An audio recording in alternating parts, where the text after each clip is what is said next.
Hello, people of Earth. It's your pal, the Orbital Outcast, Rad Gnarly, coming away with another low-key broadcast. Tonight we're presenting our 4th Trios Tournament of Terror in Fire Pro Wrestling World. First, I'd like to say hello to everyone in chat or checking us out on VOD.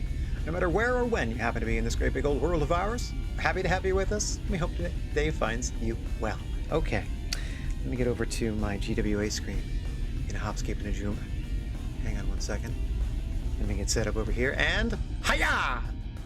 Oh good, all my spoilers are intact, and look at them all! Ha ha ha! Well, I left you last week with not really much of a plan other than knowing that today we're, again, presenting our Trios Tournament of Terror as we do every October in our calendar year. However, this is our September show, and we have challenged another promotion to a 5-match singles battle, and they have accepted. Now, I wouldn't leave you in the dark for too long about the promotion in general, so hang on one second. Let me make sure I can do this right. Yeah, okay, I just hit this button and then all shall be revealed. Now, we put out the call to any promotion in the world, and the one that answered was the WWE. That's right, tonight it's WWE versus GWA in a best-of-5 singles series. Now, the first match, you can see there's still some question marks remaining, and that is because AJ Styles is taking on our latest signee. I figured what better way to debut them than put them in there in a high-stakes matchup, the honor of their new company on the line. But they've signed on the dotted line, and they are part of the GWA roster, and they'll be debuting for us against AJ Styles. Now, who could we have matched up against the phenomenal one? Mind you, I didn't know whom I was matching up with whom before I put this all together. So in our second matchup, we have Otis taking on Otis. I don't know, he's the Otis-est of them all. Former Money in the Bank winner in really real life, Otis taking on Drew McIntyre. Following that, we're going to see Robert Roode, the glorious one, taking on the one who likes to bask in his own glory, Keith Lee. That's a nice little character matchup there. And then check out this double main event. Starting us off for the WWE title, Bret the Hitman Hart against current champion Jimmy Uso, who you might remember won that WWE title from Bobby Lashley in a GWA ring. So we could be bringing the belt itself to our promotion if Bret the Hitman Hart is able to unseat Jimmy Uso for the WWE strap. And in our main event, one of our, not even one of our titles, but since it was on a member of our roster, it counted as a belt of ours that we put on the line. Yes. So The Undertaker is going to be facing his WrestleMania 24 opponent once again as he takes on Edge and tries to defend his Big Japan heavyweight strap. So that'll be fun. There's our nice 5-match card. Now, coming up, oh, I should mention before we start, I forgot to do the rules again, so just pretend it's, you know, basically anything, well, it is basically anything goes. No countouts. This is not GWA rules, so no countouts, no disqualifications, no rope breaks. All right, that's very important. And all the other sort of things that are turned off don't really matter because it's only singles contests, like there would be no cut play, etc., etc. And the occurrence of criticals is set to higher than I normally have it. So fingers crossed, fingers crossed, no, that seemed fine, that everything turns out okay. Okay, so, as we said, we have a new talent debuting in this very first matchup. Let me do a little witchcraft here. I'm gonna have to, let me get myself out of the way. That's the easy part. I can do that easy peasy. Hiya! There I go. Throw myself off screen. And then we boop over here. I'm gonna save it again. I don't know why, but I am. Oh, by the way, we are in America, and a best-of-5 series between the GWA and WWE, I could only get 15,000. Well, I could get them in for $20, but I could. That was the best I could sell out at a $20 ticket price. I couldn't even sell. I could sell out the 40,000 or 60,000 seaters for this card. Mind you, I could have put like more titles on the line. I could have like. I wish it would give you the option, because if you have like, hang on, I gotta get back on cam. I wish it would give you the option if you have like, you know, 30, 40, 50 people on your roster to perhaps throw in a tag match in the best of 5 or make it a best of 7 instead, something like that. Anyway, like a 5-7 or max 9, because obviously it's got to be an odd number, would be great, like depending on the size of your roster and the size of their roster, you know? Anywho, hiya! Let me get out of the way here. let's get down to the next matchup. And if I'm going to hit this button and then get myself over to OBS and then get the question marks away from the screen and see how I managed to do this. Hang on. So AJ Styles against the newest signee to the GWA roster, coming your way in a matter of moments. I did it in time. Oh, I can't get back to Fire Pro fast enough. Here we go. As always, the creature and feature that you're going to see momentarily, Mr. Bigfoot is going to be calling the action. As we see AJ Styles against GWA's architect, Seth Rollins. Well, if I'd known they were wearing this similar of gear, I would have changed up Seth's look for the contest. But welcome to the GWA, Seth Rollins, in his first act as a member of the rosters to betray his former employer. Ha ha ha ha. Not AJ in particular, but WWE overall. Welcome to the GWA, Seth Rollins.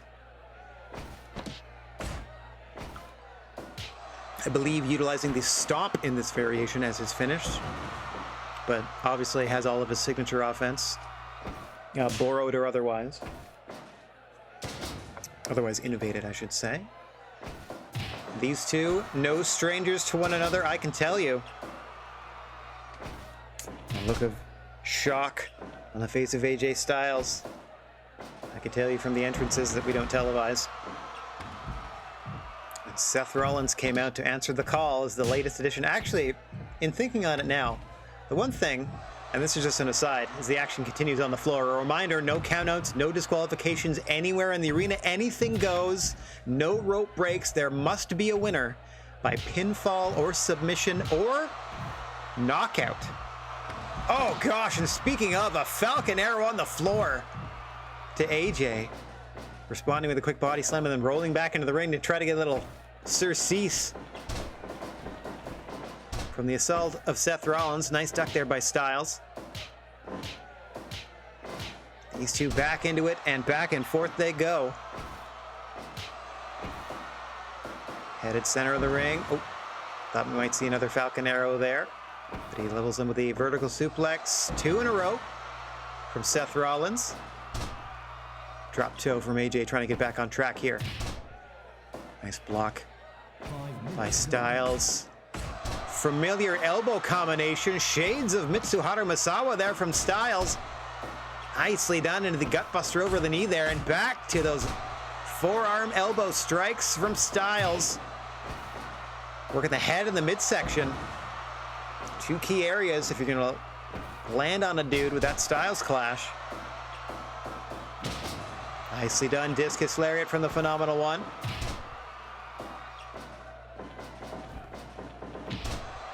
Nice clothesline. AJ Styles got Seth on the run here a little bit. Sets him up in the corner. Thinks twice about it. Sends him across the ring this time. Rollins able to reverse. Trying to slow the momentum of AJ now. Literally drive the air out of his body by compressing the midsection there.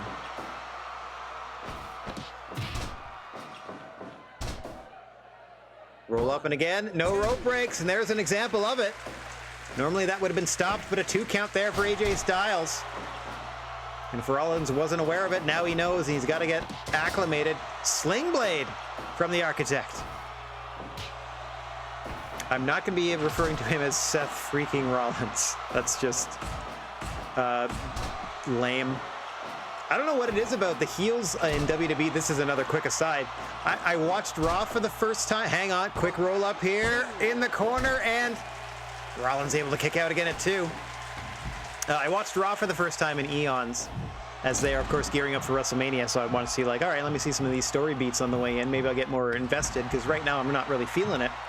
And I don't know what it is about the villains on Raw, but they're like Batman 66 villains, like with Seth Rollins and Edge running around. Like, it's kind of beyond silly. But anyway, maybe that's just me.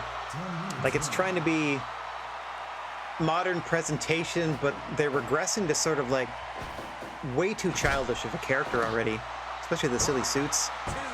Super kick under the jaw, almost dimming the lights of Styles there. What a scintillating debut it would be for Seth Rollins to put his new home up 1-0. Frog splash to the back of AJ.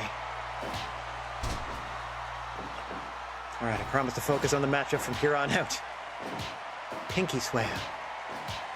Back and forth these two athletes go once again. Oh, backhanded chop that time from Styles, catching Rollins off guard.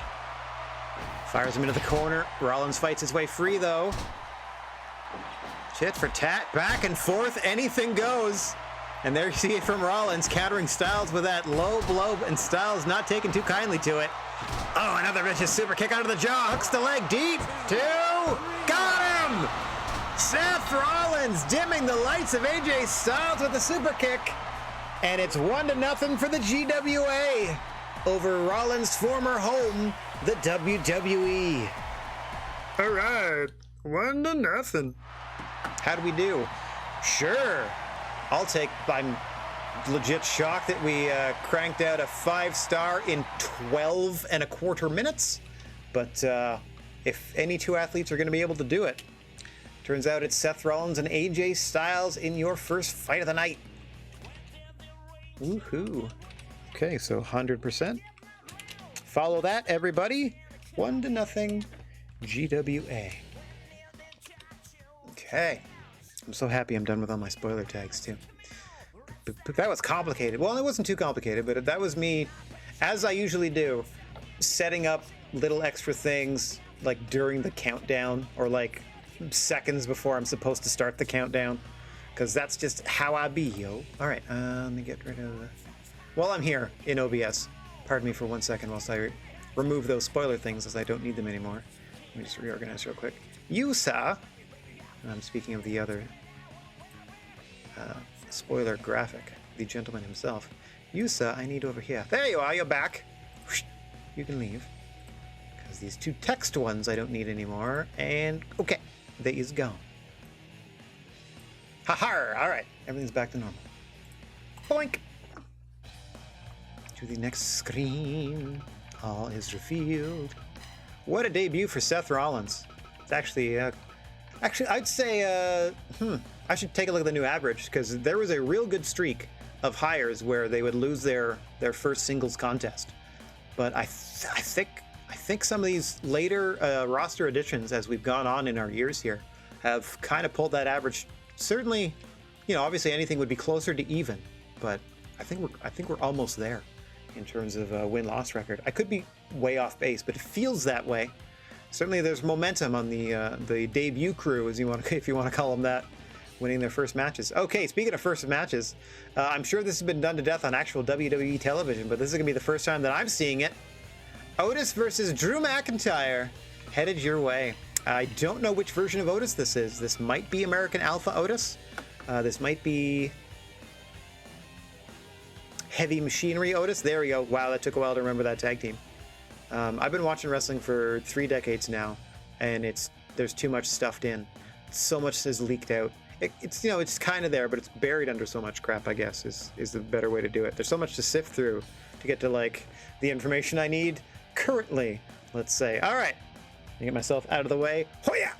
And get down to the ring for Otis, representing WWE, trying to draw even in the 5-match promotional battle against the GWA's Drew McIntyre, who's been kind of rudderless since being kicked out of the doldrums, now known as the House of Misery. Let's see if representing his promotion will get him back on track. Oh, and it's Heavy Machinery Otis with his half shirt. In there against Drew McIntyre. Drew McIntyre here, the taller of the two gentlemen in the trunks. As we said, Otis is in the black half shirt with the yellow and white graphics that match the yellow and white of his trunks.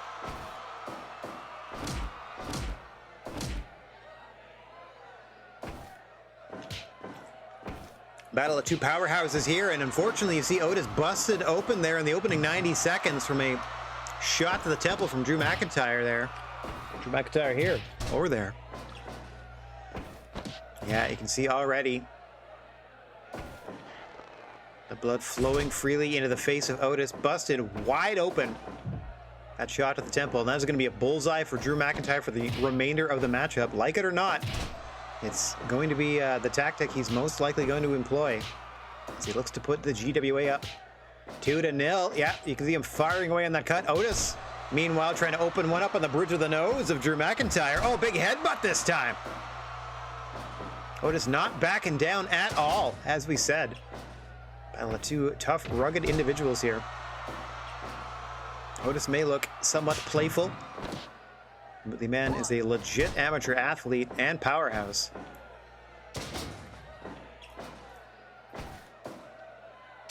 Couple of big body slams there from the Scottish Warrior. Certainly have softened his nickname over the years. Well, I guess now that he's a babyface, he can't really be a psychopath. And the Claymore kick out of nowhere in under 5 minutes, but Otis pops right back to his feet. Incredible resilience there. Let's see if he can survive the Future Shock DDT, but McIntyre's not done with them. 5 minutes gone. You hear the 5-minute call there, and off the ropes goes Drew, but plows over Otis. It has been mostly McIntyre in the opening 5 minutes here, aided by that rather grievous wound across the forehead of Otis that was ruptured more than anything by a straight shot by Drew McIntyre. Bit of poor timing there by McIntyre, trying to keep his advantage here. He's already hit one Claymore, but Otis, to his credit, shrugging it off, giving it all he has as long as he has it to give. Big air raid crash there from the Scotsman. No need to drag your opponent away from the ropes in this one. No rope breaks. Anything goes. Must be a winner inside the ring, but no count out, no disqualification as the blood flows freely from the forehead of Otis. And you can see that every time he takes a break here, it takes a ton out of him. Back to his feet, but dazed. Both men now catching their breath. Bit of sportsmanship out of Drew McIntyre, awaiting the return of Otis to the ring.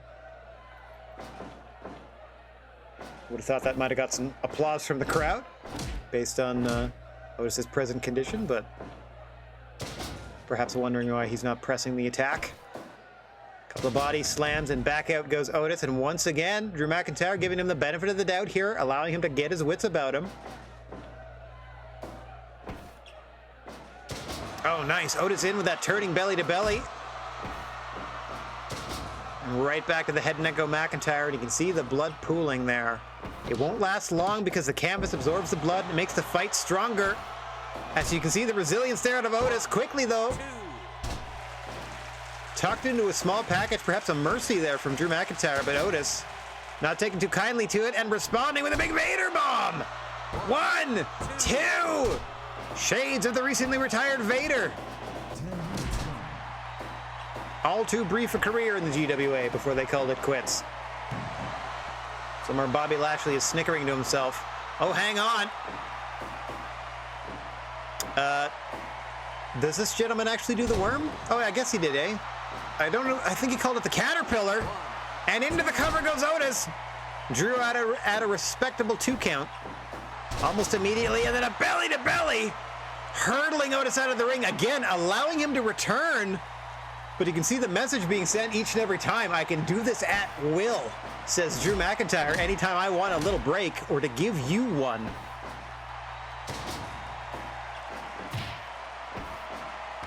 Otis been fighting from underneath for most of this matchup as he was busted open in the opening 90 seconds, and now it's Otis's turn to deposit McIntyre on the floor and then wait in the center of the ring, and Drew didn't like that. Future Shock, and again he pulls him back to his feet, off the ropes. Claymore, but he dodged it. Otis back and forth once again. Drew working on that cut. Otis giving it all he's got, but that big clothesline from McIntyre. Oh, he dodged the headbutt. But he gets hit with another throwing belly to belly. Not as much on it that time from Drew. Oh, but he got all of that snap suplex. Holy moly. Tossed him with that one. Otis getting fired up here. Trying to seize his opportunity before he runs out of them. You can see the countdown spilling onto the canvas each time Otis touches it. World's strongest slam, and oh gosh, almost puts him down. Look, I know Drew roots for us, but I'm kind of rooting for Otis here. A heck of a showing from the WWE superstar. Another throwing belly to belly from the GWA wrestler, Drew McIntyre. Nice dodge there by Drew. Oh, couldn't dodge the headbutt that time. Looks to have freshly reopened that cut on the forehead. Otis again taking his time. Mutual respect between these two athletes. Oh God, turns Drew inside out. Respectfully. Huge side slam there.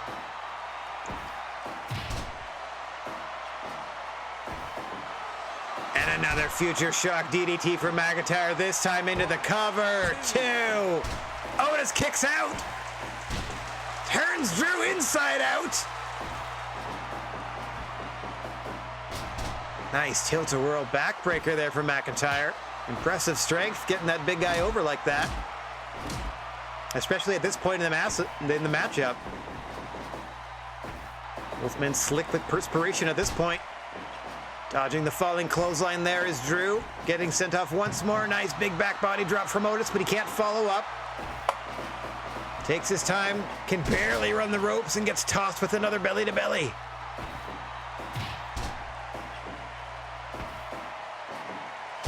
Oh gosh! Hang on. Was that Michael's old? That was a teardrop. Teardrop suplex. Hook it under the groin and let it rip.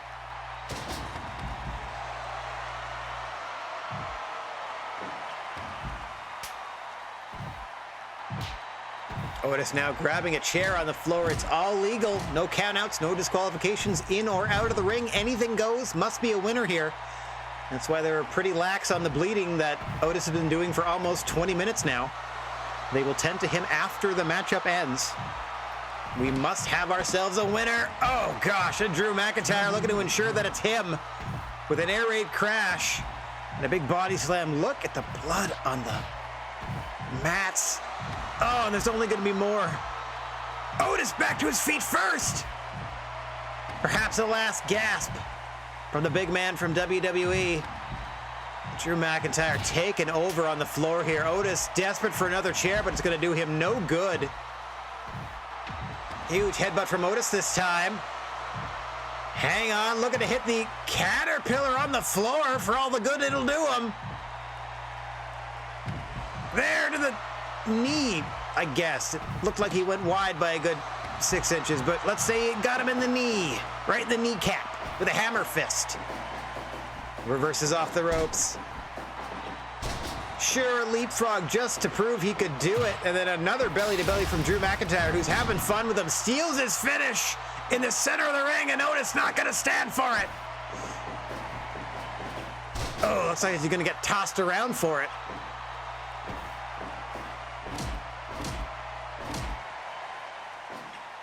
Dodges the headbutt. Oh, there, he hits it. That big press slam into the cover. 1, 2, 3. Otis evening things up at 1-all. What a matchup, though, with Drew McIntyre. What determination and heart from Otis here. Wowzers. Bled for 22 minutes of this 23 and a bit minute contest. Oh, we went down a point, but I'll still take it. Wowzers. We are 1-1 with the WWE. By the way, I think overall we're like 6-0 or 7-0, something like that, in promotional battles. But this is the first one where I legit went in thinking we could drop this. We'll see. We'll see. Match 3 coming up after this. Boink. And by this, I just mean some menus. Wouldn't it be cool if I cut to a commercial break right then, though? Oof, that would be pro. Not gonna do it. Try to suppress those as much as I can, really. Honestly, unless I knew I had a bunch of people watching and I'd been, streaming for hours and hours, and it would be a good break to be like, okay, I'm gonna go pee. Don't mind me, but I'm gonna press some ads right here. You don't have to watch them. I'll be back in a jiff. Or I guess, yeah, it is jiff, as we found out after the creator of it passed away. One of his legacies is that, dang it, it's pronounced this. It doesn't make any sense in my brain. So I'm going to still call it GIF. So I guess I'm going to disgrace your legacy. Sorry. Sometimes it happens. So cavalier with the life work. We still use to this day. GIF, GIF. Doesn't really matter. It's like toilet paper overhand, underhand, or schedule, as I often tease my mother about. All right, back to the matter at hand. We are tied 1-1. It is a rockin' show in front of 15,000 strong. Think of this as like a 1995 in your house. Like this was just like a 2-hour pay-per-view we threw together quick. So that's why it's only 5 matches. That's why we can only get 15,000 in here. Yeah, let's say it was sort of a last-minute thing. Headcanon. Headcanon. Very important. Very important, the headcanon. Okay. Robert Roode, the glorious one. Keith Lee, bask in his glory. A battle for glory and honor. And the 2-1 lead in this promotional battle. Who will get the sway going into our double main event? Let us find out in just 1 second here. Okay, let me get myself out of the out of the way. I should try to add like crash sound effects when I whip off camera sometimes. And yeah, down to the ring. Robert Roode, Keith Lee. Keith Lee, who we are definitely going to see next month in our Trios Tournament of Terror as defending Trios champions in the black shorts. They're against Robert Roode in the black trunks. Little pattern you can tell there on Robert Roode's knee pads as well. Also Keith Lee, the significantly larger gentleman, you should be able to tell by now.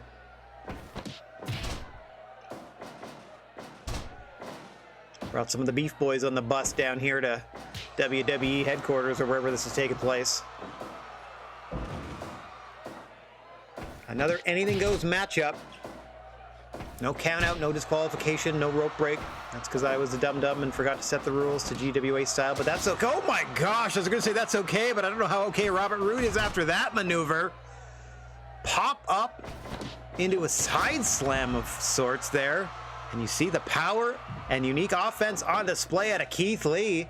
And another show of respect between these athletes here. You love to see that. Competition is great. Healthy competition that is, and a moonsault pin attempt from Keith Lee at the 3-minute mark gets him a 2. Big pounce to Robert Roode. Roode being forced to bask in the glory of Lee so far. But we are still pretty early in this contest. If the last match is any testament to that, things can turn around eventually.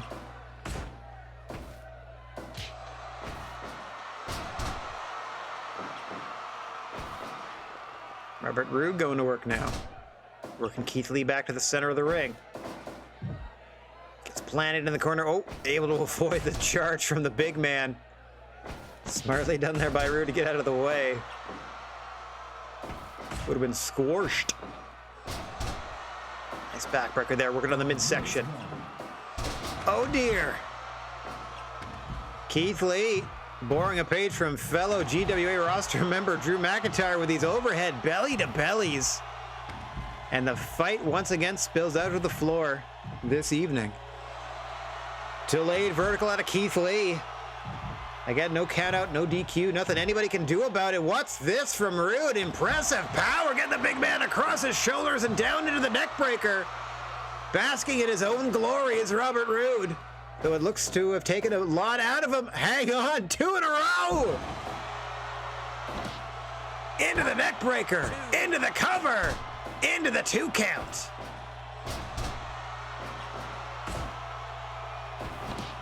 Impressive offense out of Roode, but is again bodied out of the ring by Keith Lee.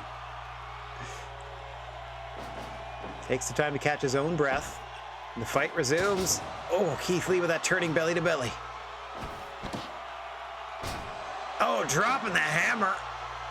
Just compressing Robert Roode into his knee. Under his elbow. Nice spear there by Roode. Into the cover again. 2. Lee barely able to escape. Almost 2-1 WWE.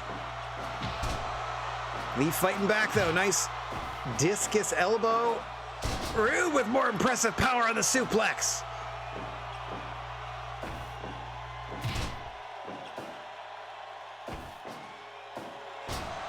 Into the Fisherman Buster. Once again, Keith Lee barely able to escape. Trying to get a little time and space. Oh, this time Keith Lee taking it personally and following Roode to the outside. Rude waiting for him. Once again into this incredibly impressive neck breaker out of Rude. 10 minutes gone. Keith Lee trying to chase him back into the ring here. Tell Keith Lee wrestling on emotion, and Robert Roode, to his credit, seems to be sticking to his game plan. Oh! But like we said, things could turn around in a hurry, and they usually do in these matchups. Rude real proud of himself to this point, as well he should be.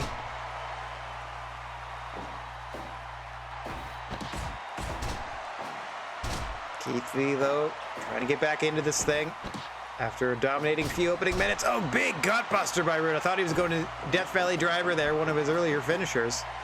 Big main event spine buster from Robert Roode.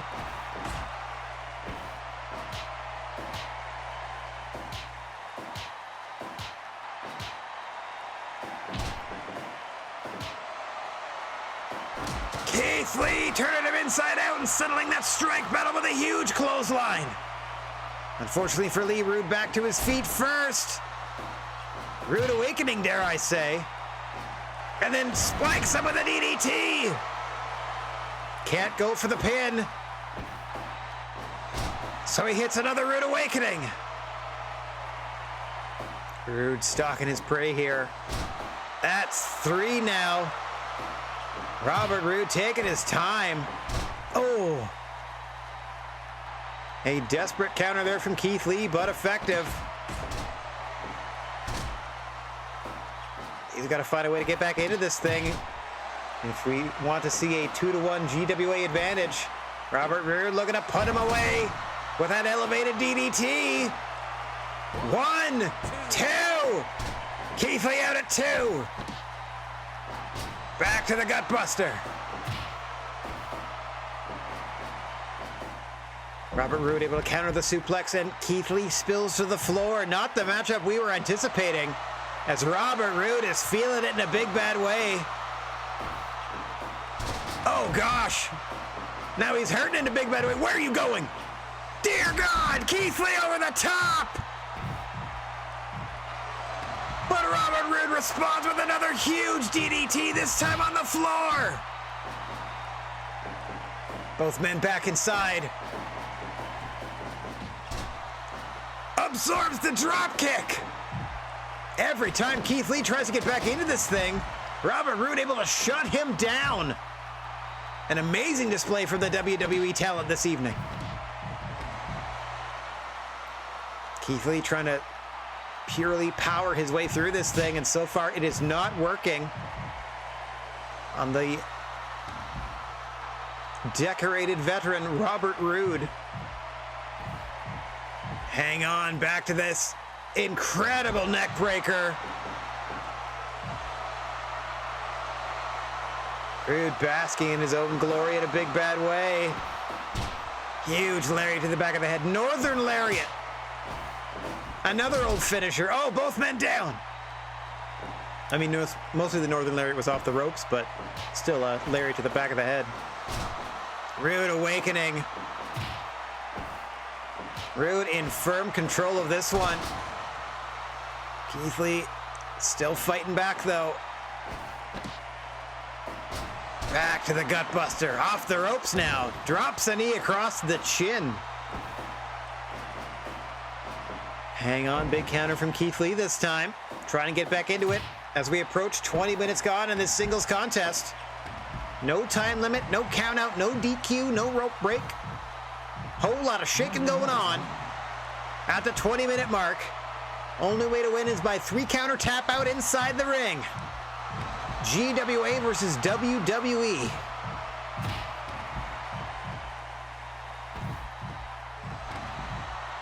It has been mostly Robert Roode in this one. If it wasn't for his ego and a need to appeal to the crowd, this thing could be over with. Hang on! Big bang catastrophe at a Keith Lee on the floor. But Roode able to fight right back.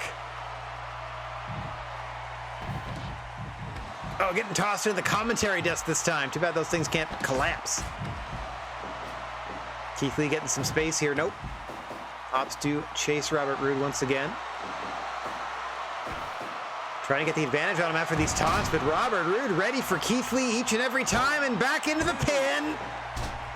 Lee out at 2 again. Robert Roode seems to be tiring himself out, beating on Keith Lee. Another Roode awakening. A lot of damage done to the head and neck of Keith Lee in this contest. But you gotta respect the fact that he's still bringing the fight. Close to 25 minutes gone now.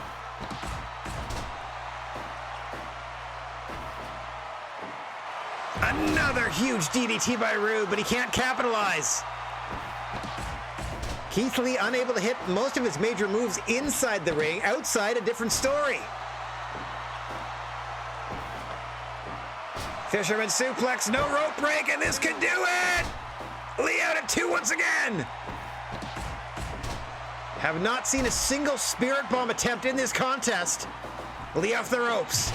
Huge pounce to Robert Roode. Speaking of the Spirit Bomb, there it is! 1, 2! Roode out at 2. Sent off the ropes, big back body drop. Roode looking to follow up as soon as Lee gets back to his feet. Back into that neck breaker, center of the ring.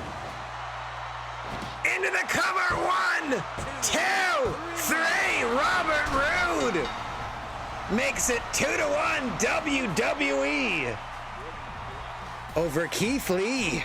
And what condition will Keith Lee be in for the Trios Tournament of Terror next month, where he must defend his title?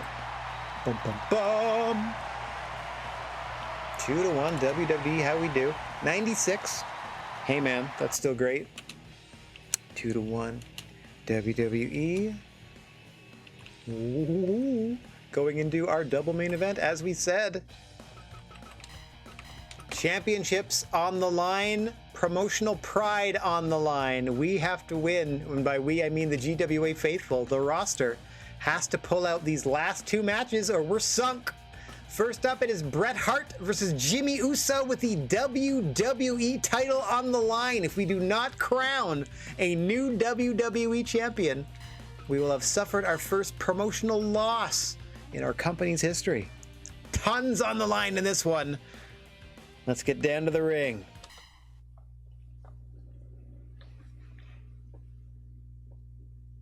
As always, the referee on record, Mr. Bigfoot, calling for the beginning of the fight here, and we are underway. Jimmy Uso, the WWE champion, dressed in mostly white. A little bit of pattern work there on his vest. Against Bret the Hitman Hart in his traditional pink and black attack attire. Looking to unseat Uso and become the WWE champion. Gonna have to do so against Jimmy Uso in a largely no-holds-barred style competition. No rope breaks, no disqualifications, no countouts. Anything goes until there's a pinfall or submission. For not only the WWE Championship, but in this best-of-5 promotional battle, a victory to be ensured with a Jimmy Uso win and a 2-2 tie heading into the final matchup of the evening, or at least of this show. If we see a new WWE champion in Bret Hart tonight. No pressure, everybody. You can feel the air of anticipation. 15,000 plus here with us this evening, and we couldn't be happier to have you with us as well. Strolling down the gnarly wrestling aisle. Quick 1 count there. Bret testing the mettle of the WWE champion, and Jimmy Uso responding well here. Can't imagine these two have faced each other before. Big splash off the top by Jimmy. 2 count on Bret, the opening 4.5. Jimmy busting out his finish relatively early here, taking advantage of the fact that there's no rope breaks. And speaking of ropes, a Bret's rope superplex, adding insult to injury with the most dangerous rope in the ring. Taking Bret's own strategy from him is Jimmy Uso. The 5-minute mark. Hitman trying to work his way back into this. WWE roster riding a wave of momentum tonight after that emotional win from Otis. And then a surprisingly dominant performance out of Bobby Roode against Keith Lee. We were expecting domination from the other side of things, as we normally get out of a Keith Lee match. But Roode proving most glorious tonight, and oh dear, with a headbutt.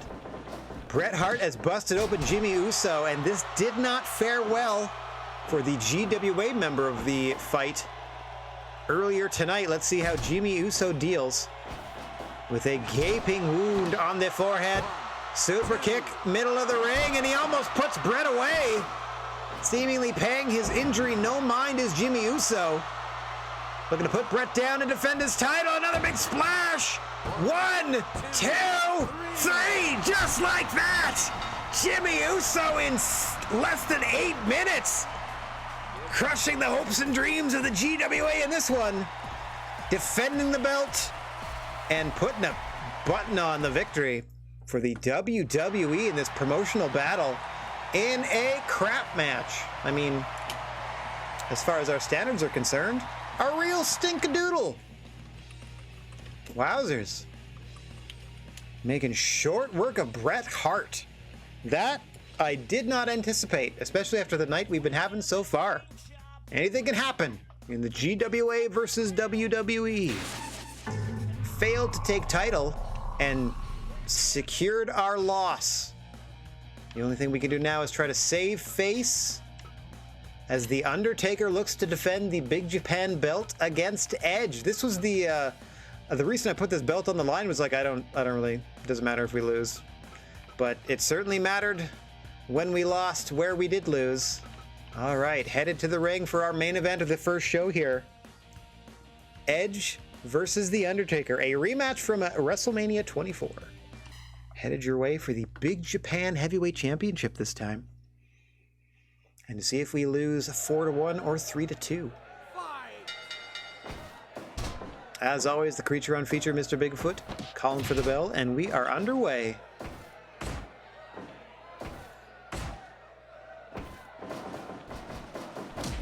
Undertaker in his traditional Dead Man Inc. attire. Leather pants and singlet. Edge in his long tights, black, white, and red.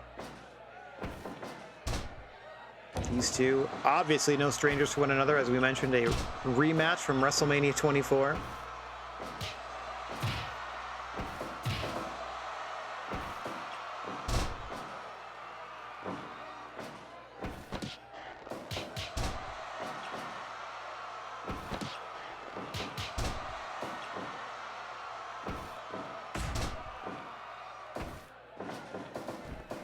Things going Edge's way early here. Nice one-legged pancake. Flapping that jack.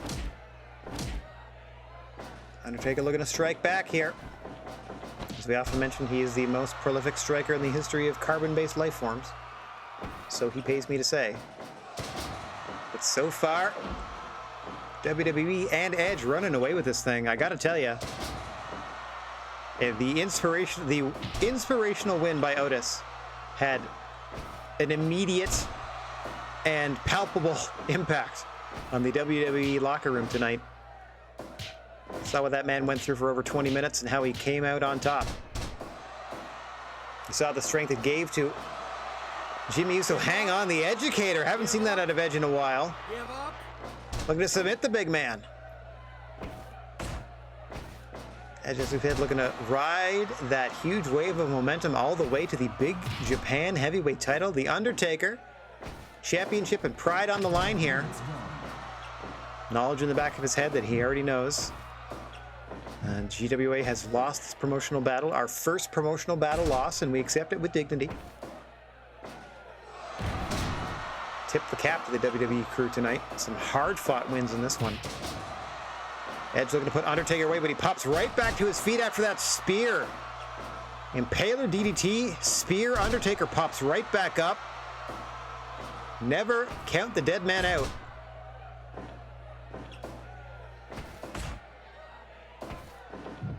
Sending Edge into the corner now. Stepping him off. Big snake eyes there from Taker.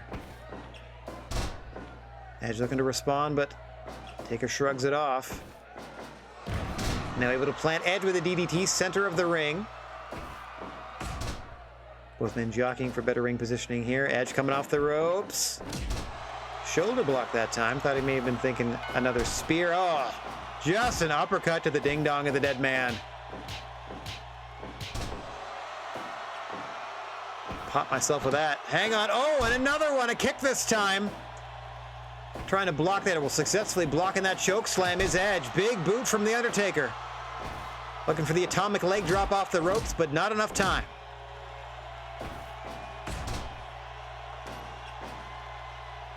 Edge scoop back to his feet. Undertaker off the ropes. Big boot to the back of the head this time. Short arm clothesline for the dead man to catch his breath. Undertaker starting to wake up. Looks like he's finally looking to find his legs here. Oh, geez. Nice counter offense from Edge. Send him to the floor, but the Undertaker immediately back inside. Back into the corner goes Edge. Huge clothesline from the Undertaker. Stalking his prey and waiting for Edge to stand. Off the ropes he comes. Double noggin knocker, and both men are down. We reset at the 10-minute mark.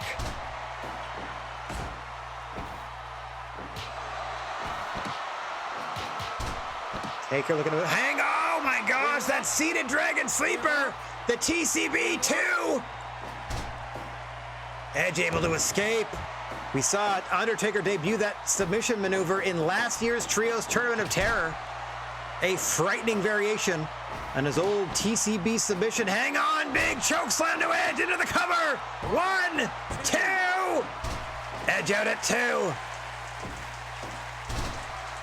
Russian leg sweep into the ropes from Edge.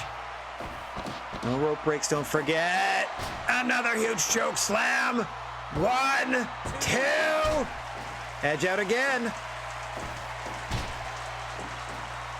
Big Enzui Lariato from Edge off the ropes. Undertaker dodges the spear. Sends Edge off the ropes. Huge jumping clothesline. Signature offense from the dead man. Gets sent into the corner by Edge. Undertaker trying to fight his way out with those strikes. Huge clothesline.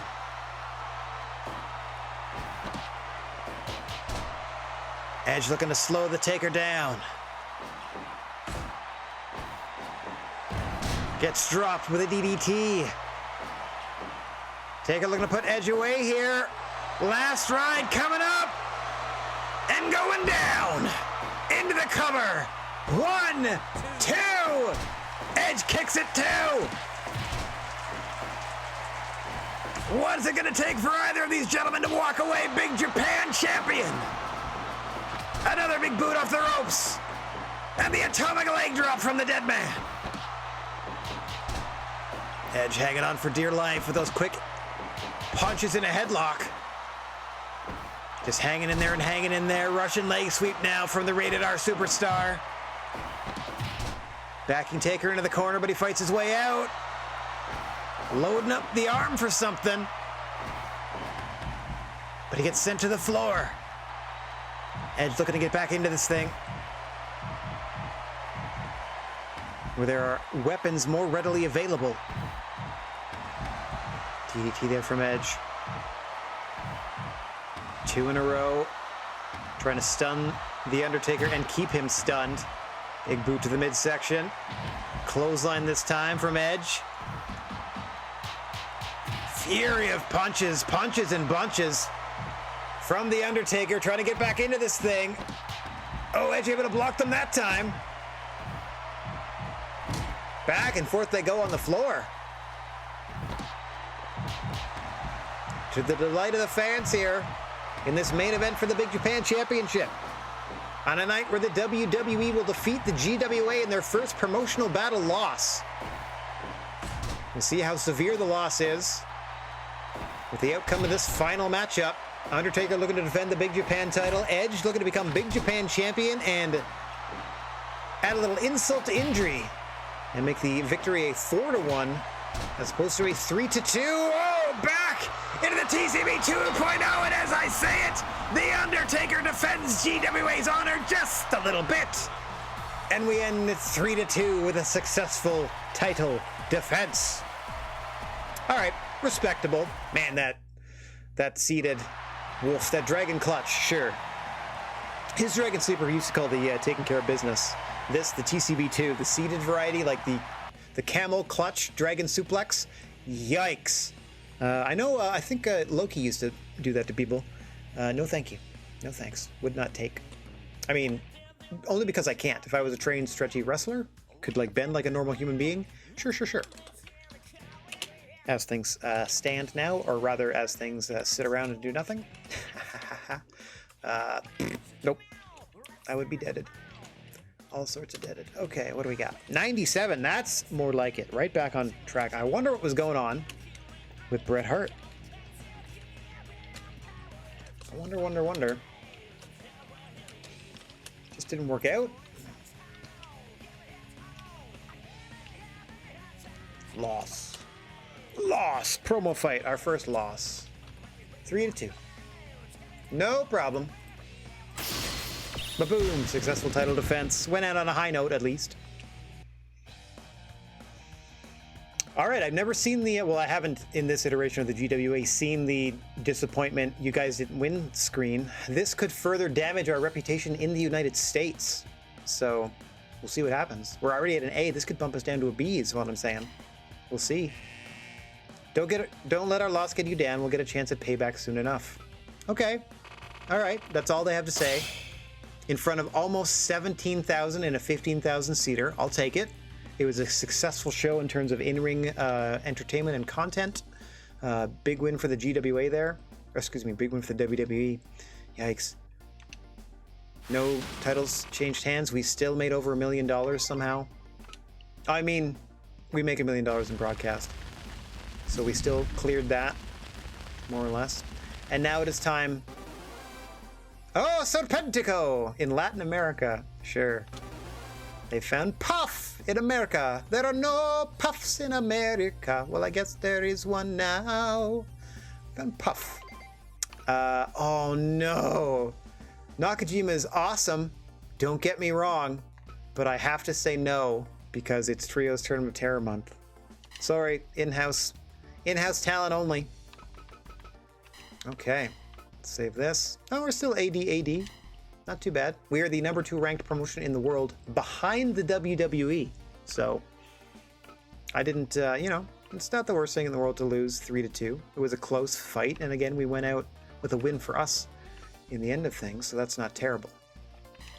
Now, here's the thing. Let me scroll down here. I got a book. This Trios Tournament of Terror. Some of the entrants are surprises. Oh, actually, let me, before I do that, let me save, and let me just do some consultations, because I think we still had a couple of, a couple of customers. Oh, Paige is out for another month, so I couldn't bring them back if I wanted to. Forgot about that. Injured. Uno month. So they'll be back November. I know just who to put them against in their return matchup. Perfect. Okay. Got that already booked for the November show. Now, is anybody making less than $5,000? Because I'm here to fix that. I'm also doing a quick check of how everyone's feeling. Looking at the money. Oh, Seth. Seth just showed up. Here you go, buddy. There you go. Big consultation for you.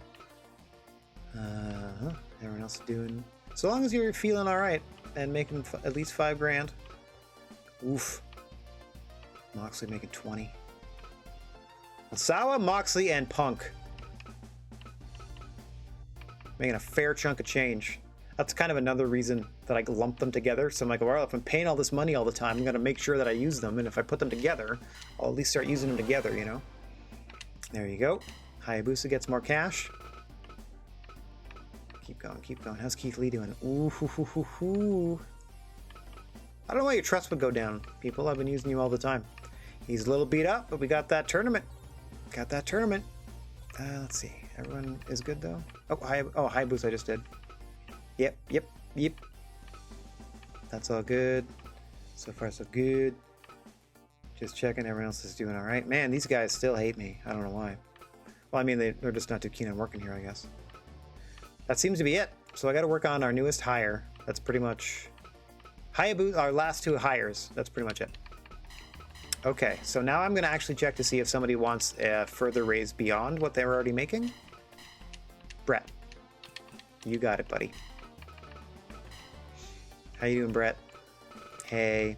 What, hang on, Bret. What the crap happened? You're getting a baby raise to start with. But what the crap happened with that match, dude? How do you put in that performance and then ask for a raise? I mean, obviously I granted it, so it's ultimately on me to fall for it, but all right. John Boy wants more money? You're already making a bunch. No problem, nope. Here you go. Oof. 21.5. Providing for the family. Okay. Oh, nope, I need records. I need personal advice. Kenta wants more money. No problem. Kenta Kobashi. Baby raise. 13.5 for Kenta Kobashi. Personal advice. Starting to lose trust in me. That just means that there's a handful on the roster that are like, I don't like my booking. If they quit, they quit, yo. If I gotta revamp some stables, I'll revamp some stables. Plenty of talent to go around. I know the talent can't hear me say that, nor is there actual talent to hear me say that, but I do what I want. I do what I want! Okay, save a doodle, and... oh, see, I went down to a B. It did go down to a B.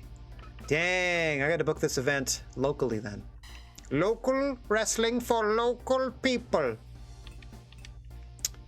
Okay, let me check my scouting. Scouting. Lucha and hardcore. Let's go hardcore in Latin America for half a year. Away you go. They get no time with their family. As soon as they come home, I found someone. That's great. Turn around. Get back out there. Find me better people. More people. All the people. Imagine all the people. Wrestling for the GWA. Woohoo. Out they go. I sent the scout on the lookout. Hopefully they find promising talent. What are they going to promise? They'll just break it. Like they break my heart. All right, I'm not going to hire anybody. But like we said, we're booking a tourney. And I need to invite some folk. I mean... I don't? Roster members only, don't forget. Okay.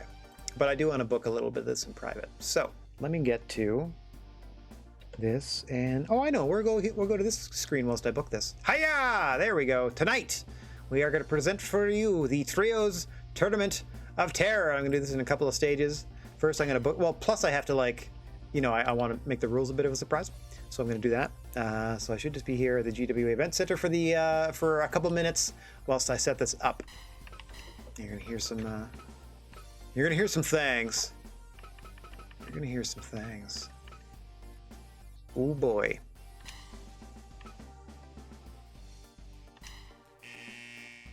Oh no. Oh dear. Don't you dare. Don't do this to me. I'm trying to get some people involved. If I have to resort to hiring them, I might. We'll see. 1 second. I mean, I can only hire one of them anyway. Okay. Event.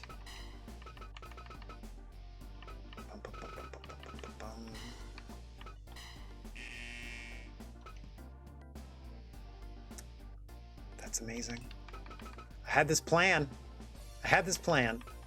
and they hate me.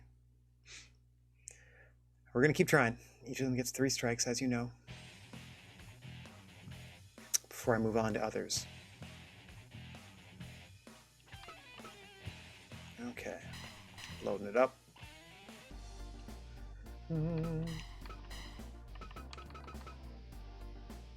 It's a surprise, so hiring folk or getting people in here, it's all part of the whole rigmarole. Okay.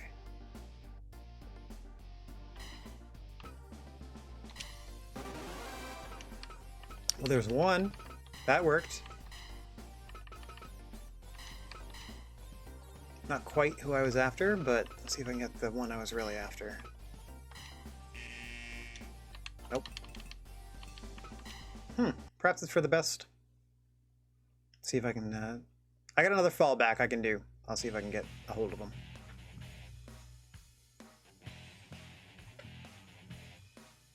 This will be certainly a different dynamic in the tournament than the tournament that I simmed earlier in the week. Okay, invent. See if I can do this.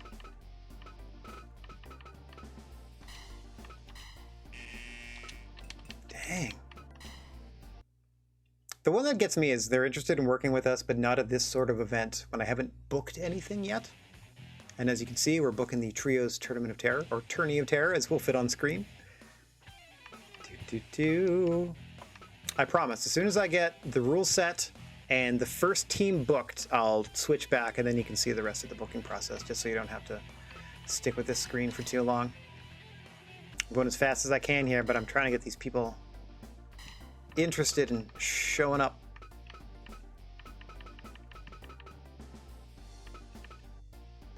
Okay, I'm gonna try one more time. Come on, baby. All right, not you then. Come on, baby. Nope. How about you then? Come on, baby. Nope. How about you then? Come on, baby. What on earth? That's crazy. Okay. This is staying longer than I thought. I apologize. That's the unfortunate thing is I can't pre-book this like I do the first show of the day. It'd be crazy if I could somehow like pre-book some stuff in my little pocket. Just like bust it out. This is the closest I can come is to keep y'all in suspense whilst I try to get this worked out. Okay, everybody. Let's do the rounds. Okay, that's 3 strikes on you. 3 strikes there as well.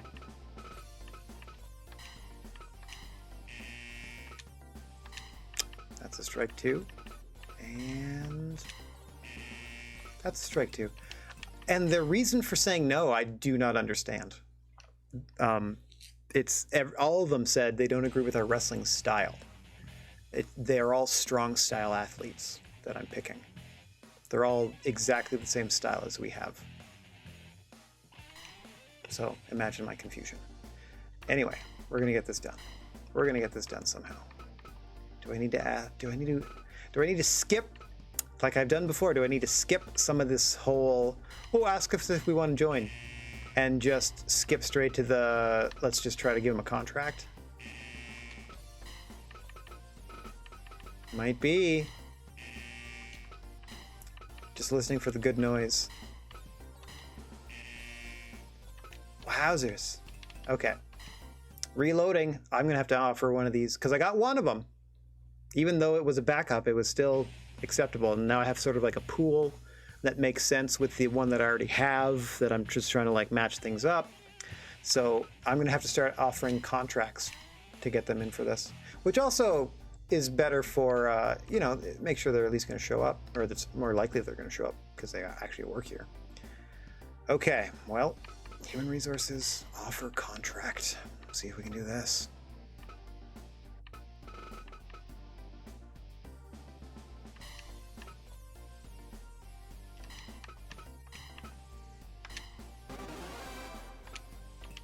Okay, we got him. All right, I'm gonna save that. By hook or by crook, we got our peeps. All right, let's book this event. If I was smart, I would have hired one and then hired the other, so there was no danger of people not showing up. Book event, tournament. Now I gotta set this up properly. It is a trios tournament. Now let's do match style and rules first. Okay. Oh boy.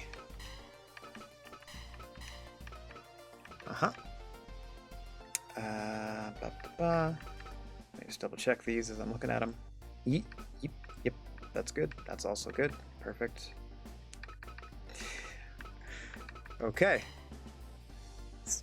Set up as needed. Excuse me. Where are you in my... Can I move you? Oh, I can. That's awesome. Okay, so they're just as long as they're there. All right, team number 1. This is the one I need to book, and then I can deal everybody in. I gotta find... Maybe not, because my roster hire is going to give something away, because I didn't put them anywhere. Hang on one second.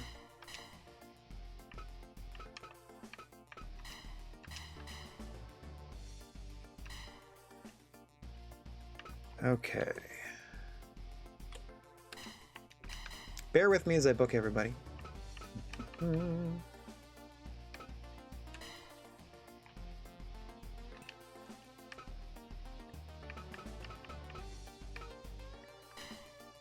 Oh, I'm actually going to change things up a little bit. Yeah.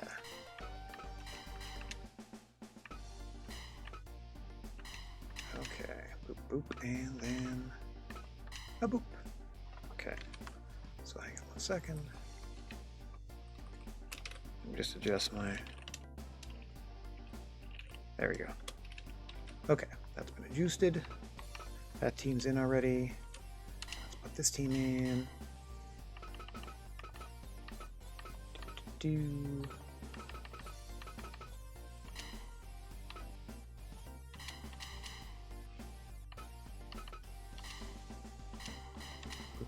Boop. And then you.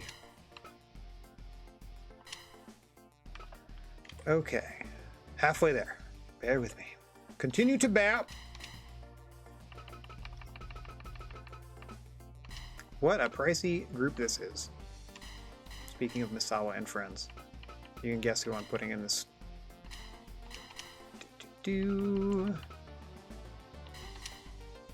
Okay. Next. Gotta redeem yourself here, buddy.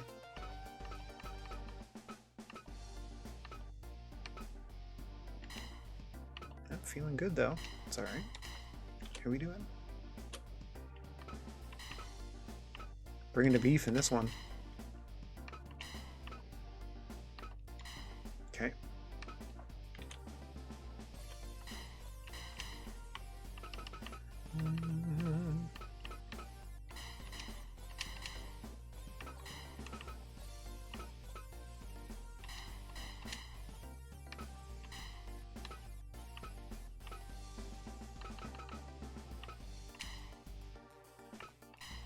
And then our final team.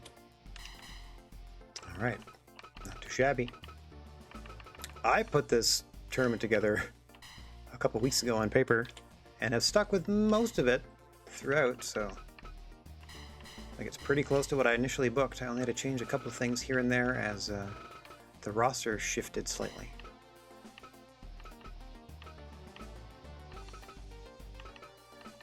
I don't even see a difference between these, but sure. Okay.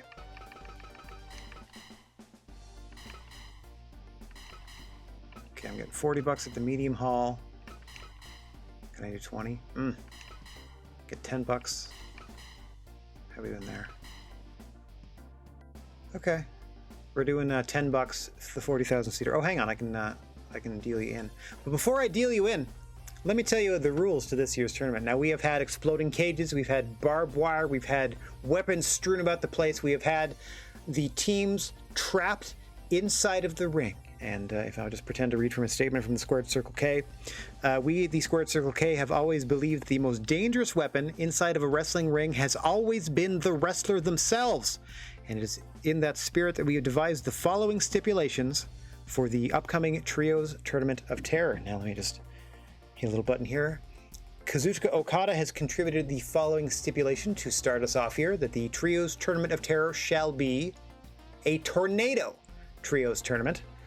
And then Keith Lee chimed in with his suggestion that it be a tornado elimination tournament, in that you must eliminate all 3 members of the opposing trio in order to advance. And then Kairi Sane put the cherry on top by announcing that her stipulation was that the only way to eliminate someone was via I Quit. Now, in this very unique situation and set of matches, the only thing that helps the wrestler inside the ring is rope breaks. Rope breaks are on for submissions in the ring because that is the only place you can help yourself. Outside of the ring, no help for you. Countouts, no help for you. Disqualifications, just try to hang in there as best you can because the only way is to survive a tornado elimination I quit single night trios tournament. If you ask me, this rule set changes the trios tournament of terror into the trios tournament of torture. Now let's get back to the GWA screen here and let me tell you about people. Let me tell you about my tournament. Now we've gone over the rules set. You can take a look preliminarily at least the leaders of these teams.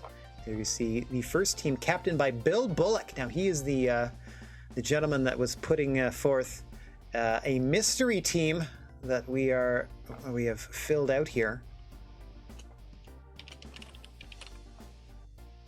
And we're going to find out who Bill Bullock has brought in or who they have selected from the GWA roster for the Trios Tournament of Terror. And I know I'm partially spoiling the surprise by saying that they don't work here. Or they might not work here. Whatever, it's like Bobby Heenan and Hulk Hogan coming down the ramp at Bash at the Beach. All over again. Okay, so I haven't even booked this yet. So that is a full house at 40. I can't do it at, or at $10. I can't do it at 20 anymore. My popularity is down to a B in America. But we did a TV commercial as we always do. Sasquatch is here. Houses have dipped a little bit, but that's okay. We're going to get things back on track as we expand internationally. We're sort of losing our exclusive grip on America. Perhaps the local fans feel betrayed a little bit. Perhaps we're just out of the public eye, being in other parts of the world, sort of every other month. Okay, but we're gonna get 40,000 plus here, and they're gonna almost cover the expenses, so that should be good. Got all my teams lined up. Gonna grab that stick of juicy fruit, and this tournament is gonna move you. Okay, let's save that. What other management need I do? Oh. Training center maintenance. Hadn't done that yet. Almost close to my goal of getting $40 million in the bank so I can spend half of it on another gym expansion. I don't know that I'm ever going to creep up on the new like roster cap because we already have a ton of people working for us. But if it helps us, I mean, it's only going to help us in the rec room. What does that do? Easier to scout wrestlers. Yeah. So that just literally just serves to make it easier to add more wrestlers. I don't necessarily need to do this for a good long while, so at best, I might do it at the $40 million mark, but I don't know, I might not. I might just keep things as is, because I got a manageable size of roster, and I don't want to get it too unwieldy, you know?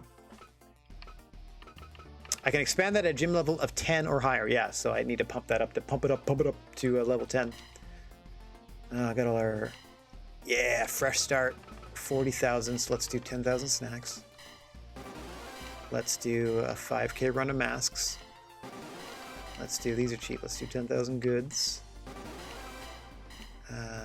Action figures are pretty pricey, let's do 5K of those. 5K of the DVDs. Photos will do 10. Photos, towels, and tees will do 10. Remembering that we get at least $1 million there. So we're just quick math, knowing that we get $1 million for broadcasting the event period. We get, I think it's like between $400,000 and $600,000 in sponsorship money. So we've covered our expenses without even getting to the ticket price. And then we got, that's just making the merchandise. As soon as we start selling it, we start making more money back. Okay, done. We shall proceed. Oh, geez. Okay, so the only thing that I have to worry, that everyone need to worry about, or I need to worry about, is if I hit the proceed button and the one person that I invited, spoiler alert, the one person that I invite to make this happen doesn't show up. That's the one thing that can derail this. So, if you'll bear with me for one more moment, I'm just going to send us back to the GWA Event Center one final time before we begin the Trios Tournament of Terror. Now, here we go. Let's get to it. And was I wise to do this or a dum-dum? Aha! See, they didn't show up for work. And it would have spoiled things. It already does spoil things. Oh, jeez. Okay, so like the tournament rolls on with 7 teams, but if it's a singles match, I can't like replace anybody, even though if you have an active roster member, they should be like, oh no, this person didn't show up. What would you like to do? And then it should cost you money to like, you know what I mean? If you have the money to get somebody else in there or just get your own person back. So that's strike 1 on this tournament working perfectly. That's strike 2 on this tournament working perfectly. Uh-oh.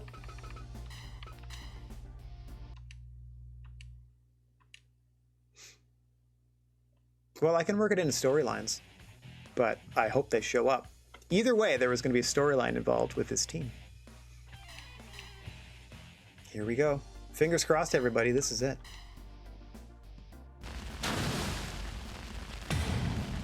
Oct event. Everybody's here. Okay. Yikes. Making us suffer a little bit. There we go. Back to the old Fire Pro screen. I'll take a little sip of Beverine whilst I'm here, as we get ready to broadcast for you the Trios Tournament of Terror Cuatro, or 4. Is it Cuatro? I'm not quite, I don't really know Spanish. I should stop pretending I do. Okay. I mean, I just sort of base off of watching Sesame Street, American Sesame Street, that is, growing up, and despite being Canadian, and watching, we had Sesame Park, as well as, you know, similarities of the other Latin-based love languages, like French, which I kind of know a bit of. There, we're just doing a quick review of the rule set as you can see them. The win condition is give up only, which is tantamount to I quit. No time limit. We're going to do a little we always run things on 125 speed. Rope breaks. It's the only thing that can save you inside the ring, which is also the only place that a submission can happen. Outside the ring, anything goes. Inside the ring, anything goes. The only thing that can save you is your partner or a rope break. Or, I mean, obviously fighting out of the hold yourself. But as these things wear on, tornado rules. Oh, dang it, I didn't put elimination on. Oh, I got to rebook this stupid tournament. No, I can't. It's saved. All right, well, it's no longer elimination. Dang, Keith Lee's going to be furious. All right, well, I mean, that might turn out to be a blessing, because watching 3 people get eliminated in all of these matches might have taken forever. So, not quite as dangerous as we thought, more of a straightforward. Okay, so it's a tornado tag. First person to submit lets his team down. Technically anything goes, so if you have a perchance, or like if you like to grab weapons, this is the match for you. But there's no cage or electrified anything or barbed wire anything in these matchups. It is straight fights. Okay, so wait, did I save it? Uh-oh. Oh, the risk. No, it's already booked. I can't change it anyway. That's too bad. All right, well, let's go to our first matchup, and the least I can do is provide the surprise as earlier discussed, as Bill Bullock is asked to assemble a team this year. And I can tell you his opponents are going to be the Bad Moon Fight Club trio of Bison Smith, Luna Vachon, and Kevin Blackwood. Leader Undertaker opting to take this month off as he's coming off that big fight with Edge. He was initially booked for this event, but we're giving him the month off instead. So I don't want to call them the underlings, but his associates, Bison Smith, Luna Vachon, and Kevin Blackwood, representing the Black Moon Fight Club, going in there against Bill Bullock and his trio, to be determined. Let's get down to the ring and see. Well, I gotta save it. Let's get down to the ring and see who Bill Bullock chose as their partners. Tornado submission only matchup. First person to submit loses for their team. Let's get down to the ring. Let me get myself out of the way. Hoo-yah! And down there for the BMF Club versus Bill Bullock and friends. Let's find out who those friends are.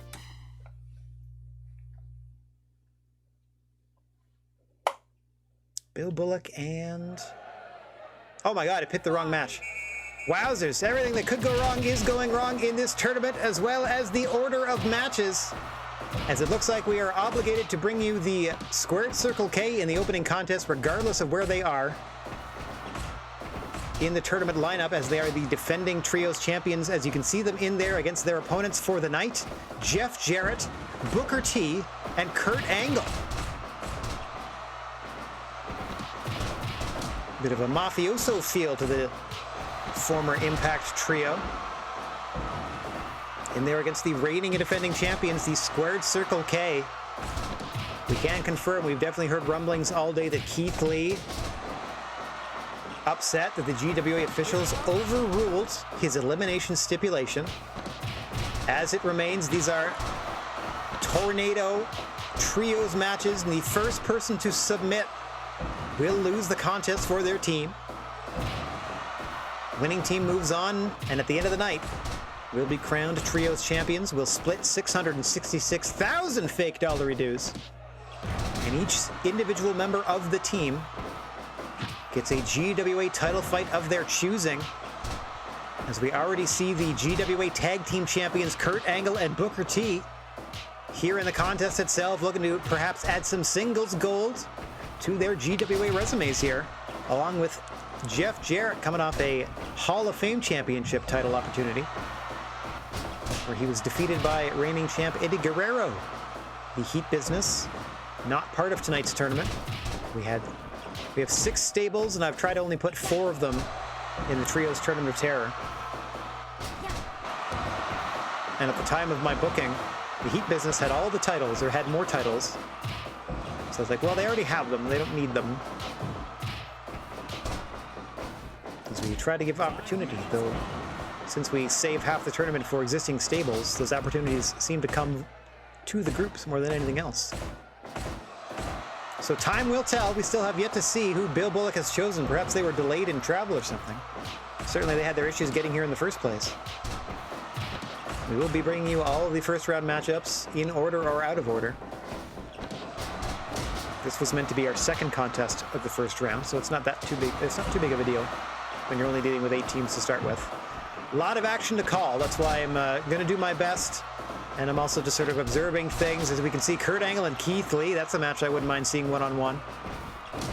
A couple of impressive belly-to-bellies from Lee. Meanwhile, Booker T just got spiked with a tombstone. Kairi Sane going to work on those submissions. The MVP of last year's tournament. Rainmaker at the top of your screen there to Booker T. Action fast and furious, as we said, in a Tornado Trios tag match. Almost too much to call. But I'll do my best, especially as these things drag out or drag on. Well, not drag on. Play out, that's better. Play out, and we get more and more serious submission attempts here. A reminder, the only rule in play inside the ring is rope breaks. The only thing that can save you is a partner, yourself, or a rope break. No DQ, no countouts. Huge slam there from Sane to Booker T. GWA Junior Heavyweight Champion. Do I want to say former there? I don't think I do. Oh, I do. Becky Lynch is the champ, right? Oh God, scroll, scroll, scroll, you mad fool. Scroll! Yeah, Becky Lynch, current champion. Thought so. Oh yeah, because she critical, or at least soundly defeated Kairi Sane. And I was worried they might be injured. But they endured, and here they are. This is their first match back, I believe, actually. Since that devastating loss to Becky Lynch. Yeah, Critter with the disarmor fairly early. Oh! Big spirit bomb there to Booker T from Keith Lee, who had a heck of a contest in our promotional battle last month against the WWE, against Robert Roode. Unfortunately came on the losing end of that, but still representing their team. The reigning and defending Trios champions, the Squared Circle K. In fact, Keith Lee and Kazuchika Okada, 2-time Trios champions, having won the tournament in 2 different configurations of the Squared Circle K. The other victory coming with retired former leader Keiji Muto, the man who put the stable together in the first place.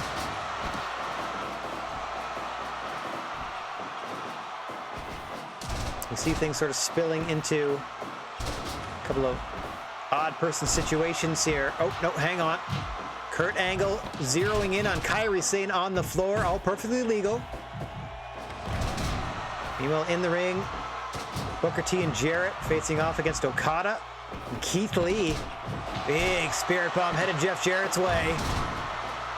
There is no such thing as a cover in this matchup. Meanwhile, crossed and crab on the floor to Kurt Angle. I just noticed it at the corner of my eye.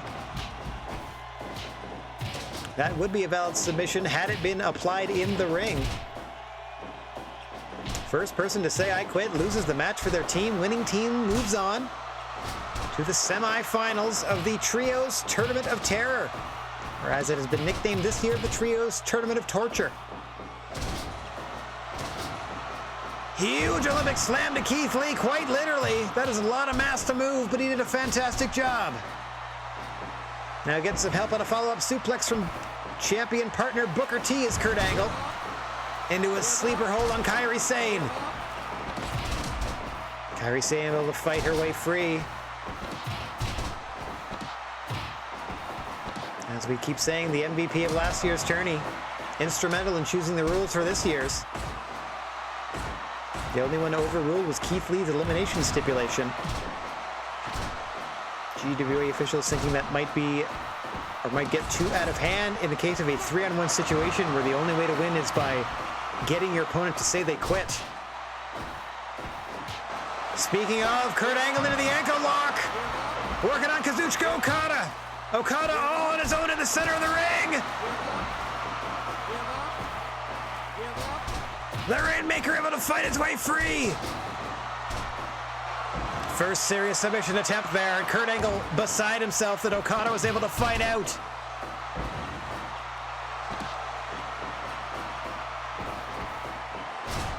Angle with the rolling Germans.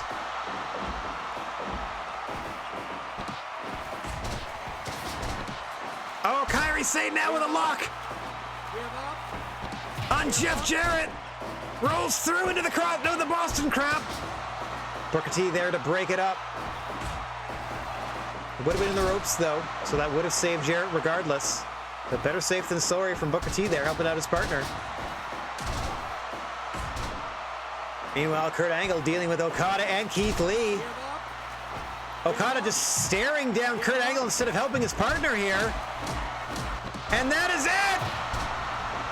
What message was sent there to Keith Lee by Kazuchika Okada as the leader of the Squared Circle K stands idly by while Keith Lee taps out? And we are going to have new Trios champions. The reigning champs busted out of the first round by Kurt Angle and his ankle lock. Hot diggity dang. Okay, so that was Booker, Angle, and Jarrett moving on. We're going to have new champs. The Squared Circle K will not repeat. Not a three-peat. All right, coming up, what should have been first and what will now be next is the matchup that pits the Black Moon Fight Club. Oh, I just do overall. I don't do individual. Okay, now we're going to see it as the next match. I guess you always have to start with the defending champs. Can you imagine if this had been an elimination? So that would have been one of them out and then would have kept going. I mean, that was the plan. It would have been just... I feel like it just would have been like 3-on-1 in every single match all the way through. So maybe it's for the best that I accidentally turned elimination or didn't turn elimination on. I was so set on making sure that everything else was turned off. Okay. In our next contest, we're going to see who Bill Bullock has chosen as his partners to face the Black Moon Fight Club's Bison Smith, Luna Vachon, and Kevin Blackwood. Whoa, Kevin Blackwood. Sorry there, caught me off guard being thrown off screen. Let's get down to the ring for this next first round contest and find out who Bill Bullock's partners are. As always, oh my God. It's the Hollywood Hunk, Jack Howard and Thomas Walker! They don't even work here! What has happened? Former GWA champion Thomas Walker fired for being too violent. And the Hollywood Hunk, Jack Howard, former mainstays of the GWA, brought back by Bill Bullock for the Trios Tournament of Terror.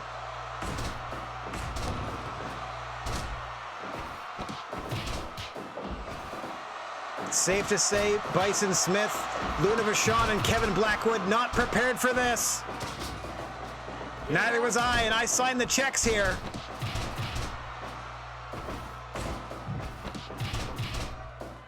As Bill Bullock has resurrected the careers of two OG GWA roster members.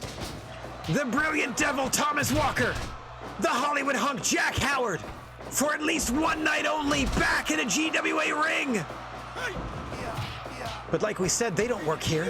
What happens if they win? The rodeo stretch from Howard. A favored submission of his that could be deadly in a matchup like this. To say nothing of his partner Bill Bullock's stomach claw. The most dreaded submission in all the GWA. Oh God, Bison Smith with the Iron Claw, the stomach claw, center of the ring. What a display! That's some indie booking right there. That was awesome. And we have our thumbnail. Let me just make a note.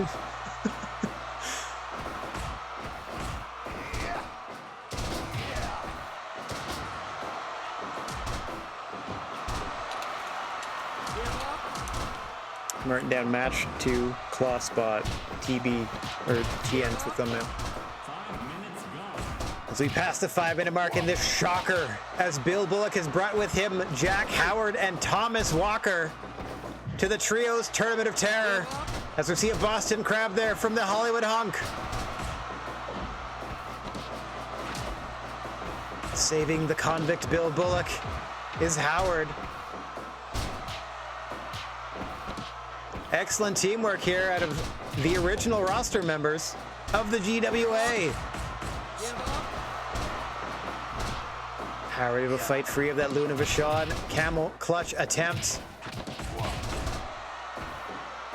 The rulings of tonight's matches playing into the strengths of Kevin Blackwood for the side of the Black Moon Fight Club. And Bill Bullock, if you're talking about this OG GWA trio, we take into consideration the frequency with which he locks on that stomach claw and the success it has brought him.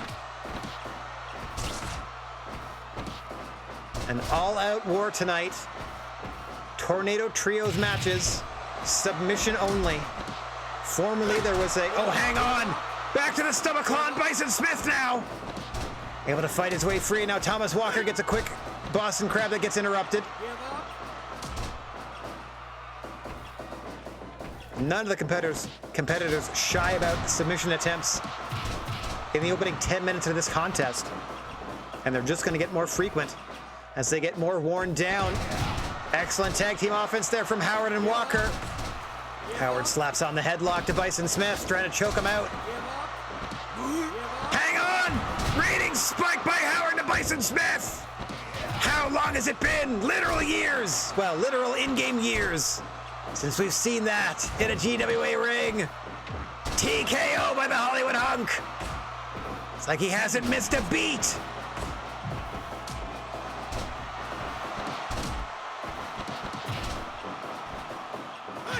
Huge clothesline by Bullock on the other side of the ring, facing off against Blackwood now.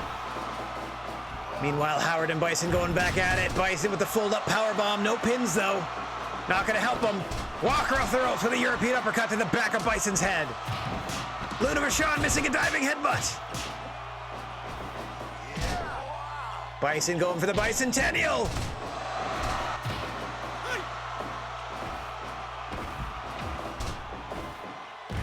Huge main event spinebuster and a reigning spike. Hang on, stomach claw again to Kevin Blackwood this time. Able to fend him off. Incredible resilience shown by the Black Moon Fight Club here. Trying to do their leader and reigning Big Japan champion Undertaker proud. Huge headbutt combination to Blackwood. Smith steps in, gets revenge for his teammate with a suplex. Huge powerbomb to Walker. But no good. There are no pins here. Back to the stomach claw for Blackwood. Huge smile on the face of Bill Bullock. Blackwood able to fight his way free once again.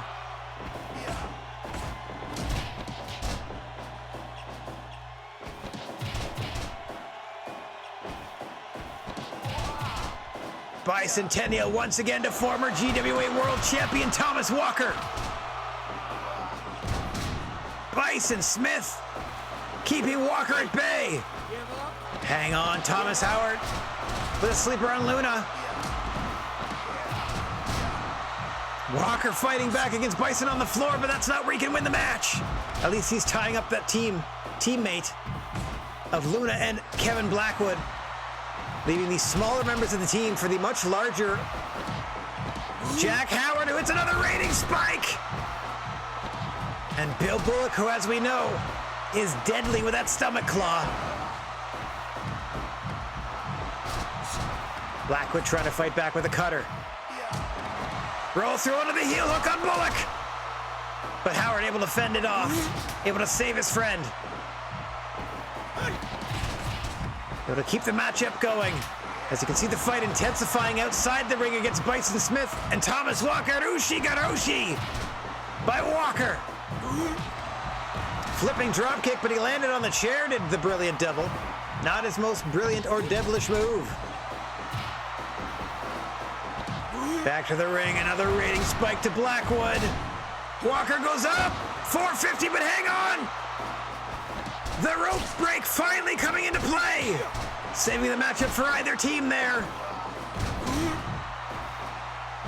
Rating spike to Bison Smith.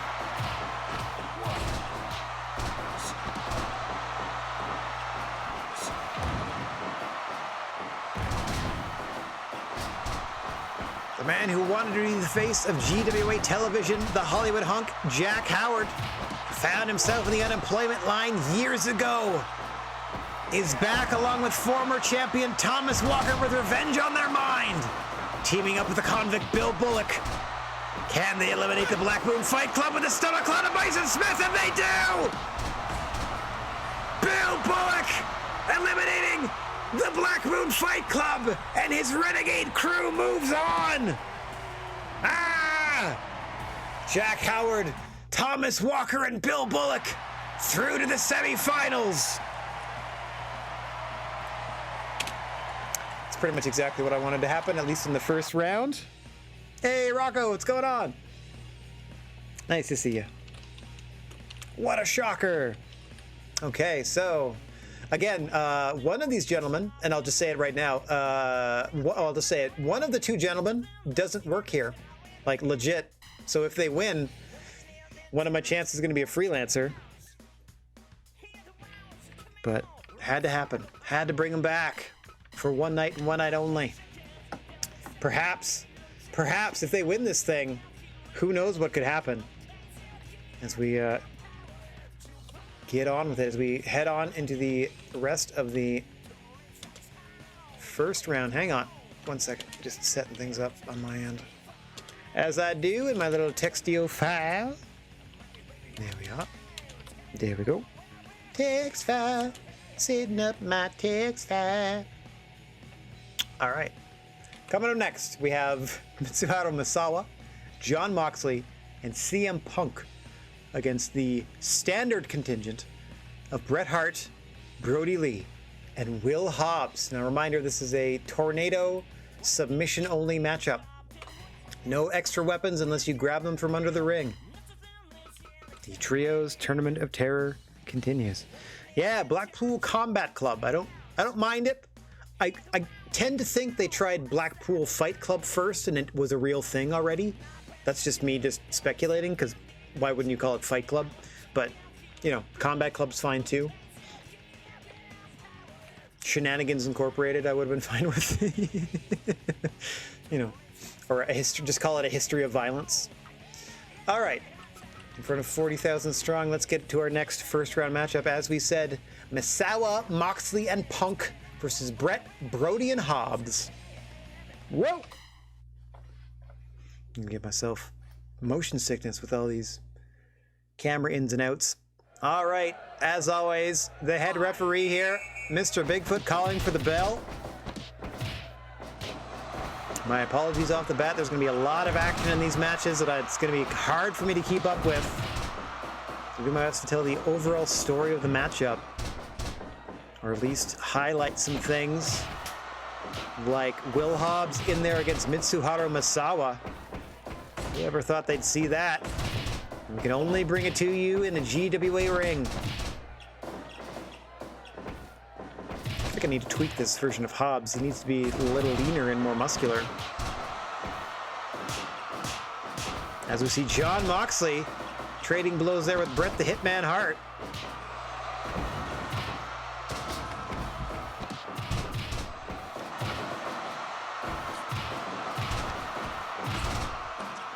Hart unsuccessful in his bid to become WWE champion at our last show, the promotional battle with the WWE.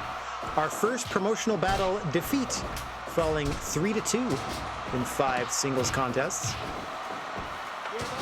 Bret Hart soundly defeated by Jimmy Uso in that.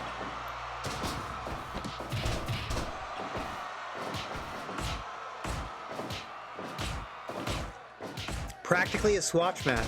Let me say that again. Practically a squash match. There's the T. Keep moving the T around. Sometimes it finds its way to different words.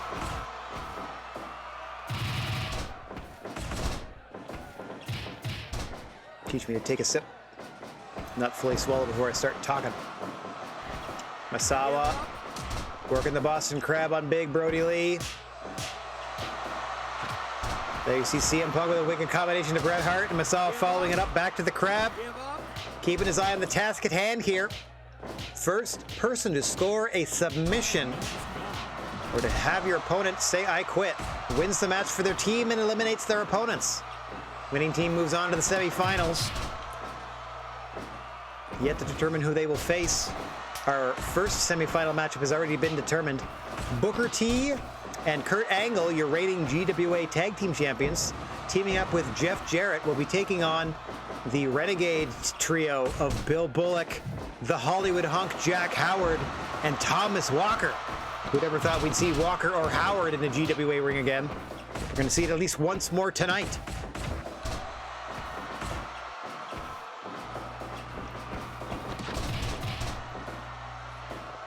Another respect and violence-based association here in the GWA, mirroring real-life storylines, which kind of actually came about at roughly the same time if I had to pinpoint it, but that's kind of fun.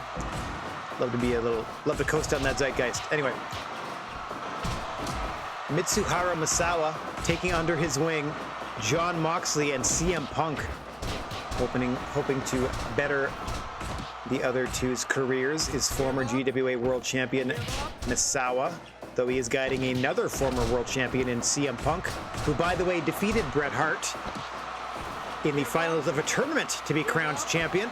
As you can see, the training already paying off there for Jon Moxley with a nice submission maneuver on Brody Lee. Lee able to escape, but expect to see more moves like that out of Moxley. Focusing the violence of the Wild Thing.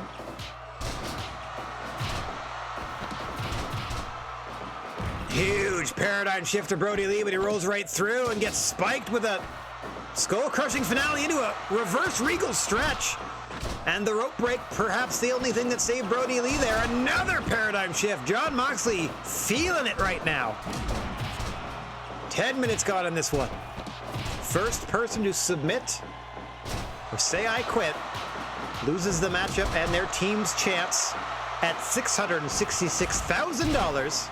The GWA Trios Championships, and individual title shots for the 3 members of the winning team. Now, that doesn't necessarily mean that they have to cash in those title shots for singles titles, so bear that in mind.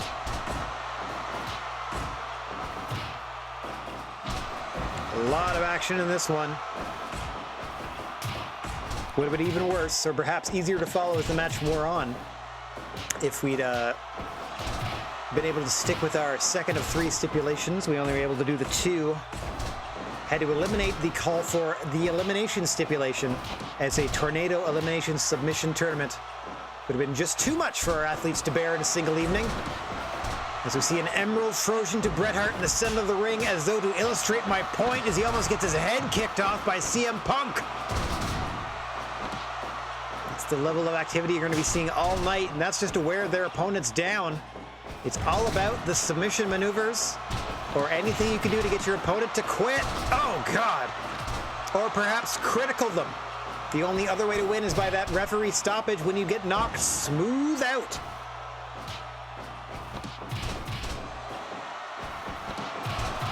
Emerald Trojan to Brody Lee now.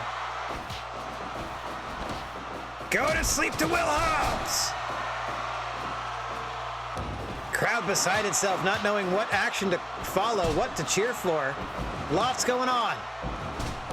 Assisted stunner there by Masawa to Will Hobbs. CM Punk able to avoid the dark side lariat. I don't know if that's what it's called, but that's what I'm calling it. Into the Doctor Bomb. One of the first real media video clips I ever downloaded off of the ECW website was Joey Styles calling a Chris Candido spot where he just goes gut wrench into the Doctor Bomb. And it was the first time I'd seen a Doctor Bomb, having never seen Steve Williams perform his namesake maneuver.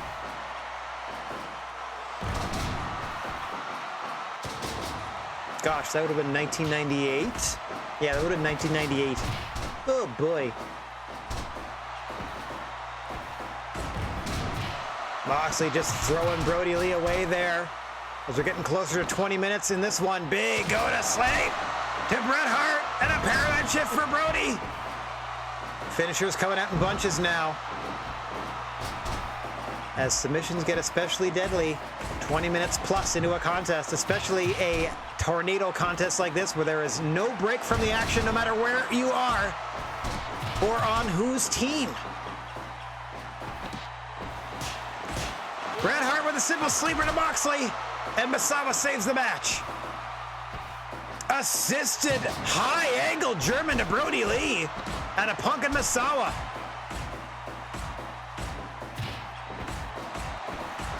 Trying to focus on the highlights here, like that strike battle between Bret Hart and Mitsuharu Masawa. More of that, please. It's another singles match I don't think we've booked yet, but would love to see. Big assisted stunner there. Bret's been mired in a few stable feuds, hasn't really branched out into the unaffiliated talent, heel or face. As far as the singles matches are concerned, as you see a wrist lock there out of Masawa. I don't think that'll quite get the submission, but it's going to certainly hurt the ability of the Hitman to perform certain maneuvers. As we have passed 20 minutes now, and as you know, 20 minutes and up, the submission attempts get super serious. Big heart attack there from Brody Lee and Bret Hart. Oh, a couple of people just dropped on their heads. 2/3 of the standard. Probably not going to remember this night. I guess I shouldn't really make concussion jokes, but they look like they were perhaps concussed. What can I say? Don't worry, everyone gets a thorough medical examination. Well, not too thorough. At the end of the evening. Not the end of the evening, at the end of each matchup, excuse me. Another go to sleep to Bret Hart, center of the ring this time. But Punk has no follow-up for the Hitman. Name of the game is submissions here. It can only happen in the center of the ring as Punk sets up Bret perhaps. Nope, thought he was thinking Anaconda Vice, but he gets pulled back to his feet.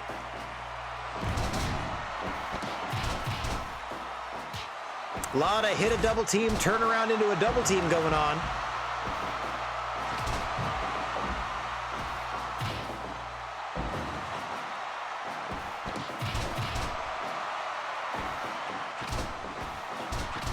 As we've not seen a single attempt made at the sharpshooter out of Bret Hart.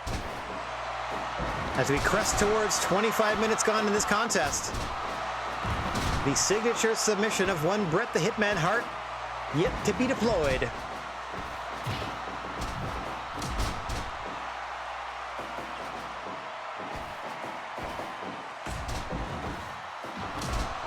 Oh, big pounce there out of Will Hobbs, trying to just back Mitsuharu Masawa away from him. Go to sleep to Brody Lee.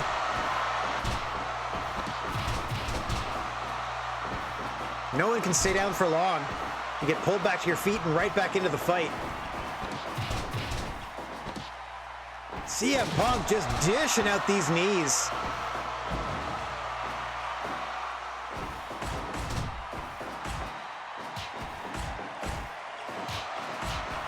$25 plus, headed toward 30 minutes.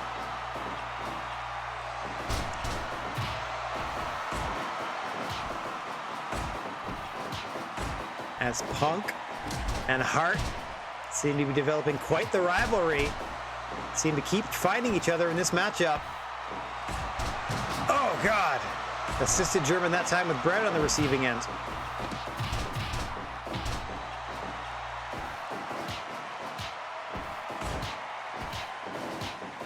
As this thing rages on here, Moxley giving Brody Lee a taste of his own finish.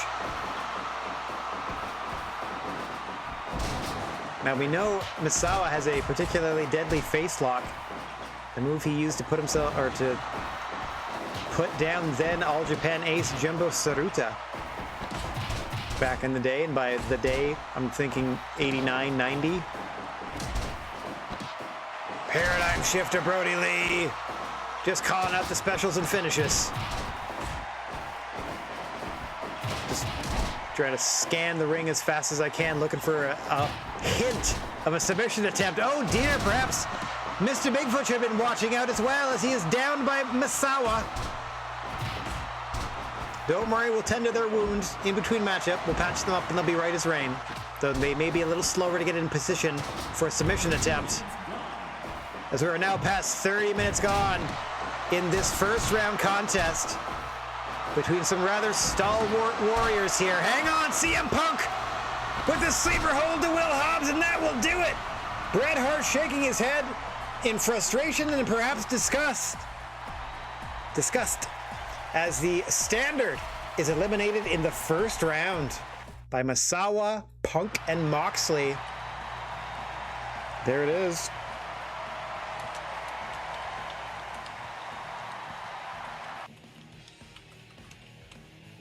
There it be. Is there a big victory? Okay. Eliminating the Standard. Ba-boom. Save that real quick. Huge win. And in your final first round contest, we have the House of Misery, represented by Raven, Mike Awesome, and Taz. That's right. This kind of works out, because, like, I tried to make sure that at least one person on each team has a submission you might be familiar with, or something that might be a special of theirs, or like a signature, if not a finish. And Raven, Awesome, and Taz certainly have that covered with Taz's Taz mission, but they are facing some incredibly stiff competition as they are pitted up against Kenta Kobashi and his regular tag team partner in the Fire Inside, Yohei, and their tag team partner, fairly new to the GWA roster, the murder grandpa himself, Minoru Suzuki. What just happened? Oh, Rocco, thank you very much for gifting the sub. Shout out to Kate for becoming a member of the Silent G unit. Thanks very much, Rocco. Appreciate that, buddy. As we are finishing out the first round of this here tourney, Raven's House of Misery against Kobashi, Yohei, and Suzuki. Whoop. I'm out of the way, and we're down to the ring in a matter of moments. As always, the creature on feature, you see we patched him up for you. Mr. Bigfoot calling the action here. Raven and Mike Awesome wearing not quite matching denim, but they're both on the same team and wearing denim, so that's easy to determine. And there's no getting Taz out of his classic singlet in this universe, so you're not going to see any tracksuit Taz. Be on the lookout for the Taz mission from Taz, probably the crown jewel, the crown submission jewel of the House of Misery game plan in this matchup. And on the other side of things, what can be said about the submission prowess of Minoru Suzuki? If he doesn't choke you out, the rear naked choke, or the bully choke, or perhaps this knee bar, or any other variations, if he doesn't grab a limb or grab your throat, he might just knock you clean out with the Gotch-style pile driver. And speaking of knocking people out, Mike Awesome, one of the most powerful and reckless competitors, and I mean that in a positive way. Hazardous to your health is a Gladiator Mike Awesome match. As you see him employ an STF I didn't even know he had in his arsenal. This match getting underway slowly. Look at this matchup. Taz and Minoru Suzuki. There's another singles contest I wouldn't mind seeing, and I've said that a lot in the opening round of this tournament. Winners of this contest will face the team we just saw emerge victorious. Mitsuharu Misawa, CM Punk, Jon Moxley. As we set our 2 semi-final matchups here, we will then bring to you, as well as the final of the one-night Trios Tournament of Terror. A lot on the line, as per every year. 666,000 fake dollary dues to the winner to split how they see fit. The GWA Trios Championship titles in and of themselves, and a guaranteed title shot for each individual member of the team anywhere over the next calendar year. That could be at a singles or team title here in the GWA. Any belt that's up for grabs on our roster, you can potentially contend for if you win this tourney. Well, barring, of course, certain restrictions, like a decided heavyweight cannot challenge for a junior title, unfortunately. But junior wrestlers can challenge for the heavyweight ones because they're essentially open weight. So what goes up doesn't necessarily come back down the same way. We have a lot of options based on, or depending on who wins. I was going to say, Minoru Suzuki perched on the top rope, an unlikely position he finds himself in. Definitely likes to keep things ground-based and violent. Does Minoru Suzuki.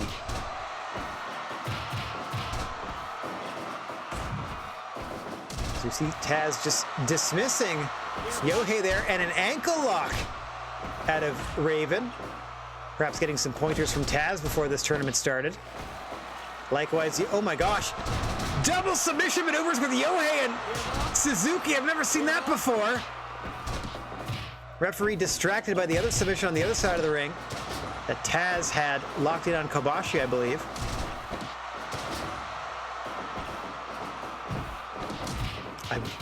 For a second, I just thought my eyes were deceiving me. Like, there's no way he's got an arm bar while Suzuki has a leg bar.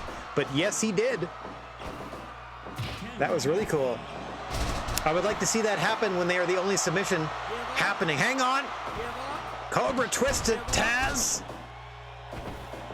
Face lock applied by Awesome. House of Misery living up to their name, making it miserable for Kobashi and company here. Despite the presence of Minoru Suzuki. Well, I'm assuming Kobashi and Yohei would give them an edge here. Even flow DDT to Yohei, the tag team partner of Kenta Kobashi, in the fire inside. Looking to put that fire out and cause one of the trio to submit here so that Raven and crew can move on. The House of Misery looking for a semi-final berth in this 4th Trios Tournament of Terror. The field wide open this year. We have a new champion to be crowned as the Squared Circle K were eliminated first round. And we have a Renegade crew consisting of wrestlers that don't work here in one of your 2 semi-final matchups.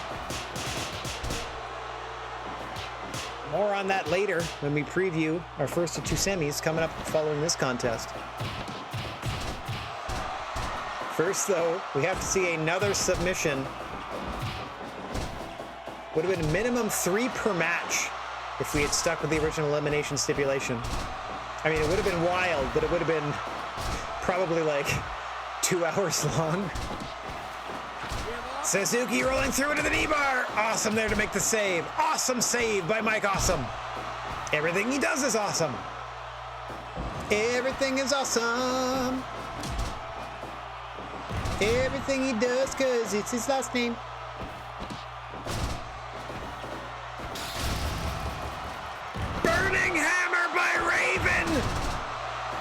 to Kenta Kobashi. That was wild.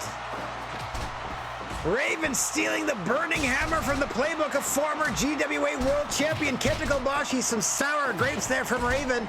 He himself never tasting singles gold in this promotion, despite being on the roster for a while now. Earning the rope break to get out of that dreaded clutch from Minoru Suzuki was Raven there. Big burning lariat. Kenta Kobashi, a house on fire, taking care of Taz and Awesome right now. As always, I speak way too soon. Oh, diving shoulder block. Hang on, Minoru Suzuki's got Mike Awesome wrapped up here. Kobashi trying to play deep, but Raven able to sneak a kick in, break up that submission attempt. But Mike Awesome was in a big bad way there. Oh, throwing German by Taz. Just deposits Suzuki on the other side of the ring. And now deposits Yohei on the floor where Raven awaits. Burning hammer to Taz! Kobashi not taken too kindly to getting hit with a burning hammer earlier on. Head and arm Taz flax. That's the move that broke Samu's neck. Meanwhile, Mike Awesome once again being tortured by Suzuki. Able to break free. Roll through once again. A burning hammer, a second burning hammer to Taz. Suzuki trying to put the finishing touches on Awesome, but you can see the effort and what it's taken out of Suzuki. Throwing crucifix bomb by Awesome.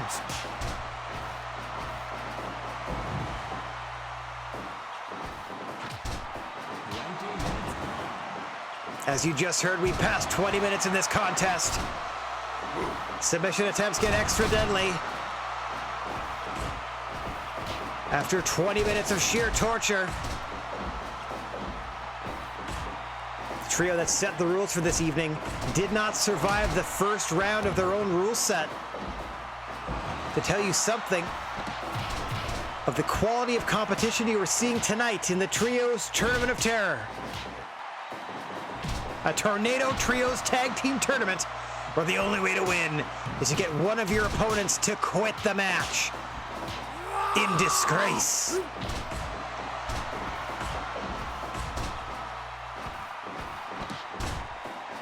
Big back elbow there. Oh, chop to the back of the head by Kobashi that time. Taz going behind looking for a German. Meanwhile, Suzuki gets spiked with an even flow. Yohei thrown across the ring. Oh, Awesome immediately there to help Raven out with that armbar. Good eye by Awesome to keep the House of Misery in this thing. Oh, double submission. Double submission again from Yohei and Suzuki, but the ref not there to count it. It's just a wear down hold. Okay, so you can't add the submission tag to a double team maneuver. Good to know. That's still pretty unique. As you saw them say, oh my God! Even flow to Raven by Suzuki! Into a camel clutch, and that does it! Minoru Suzuki chokes out Raven after hitting him with his own finish. Kenta Kobashi, Yohei, and the Murder Grandpa moving on. All right then. Kobashi looking to get back on top of the mountain here. One step closer with that win. That was huge. Huge. Okay.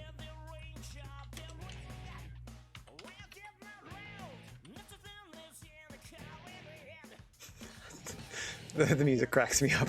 Okay. Sometimes I just like, what the heck is he saying? Does it even matter? It just sounds great.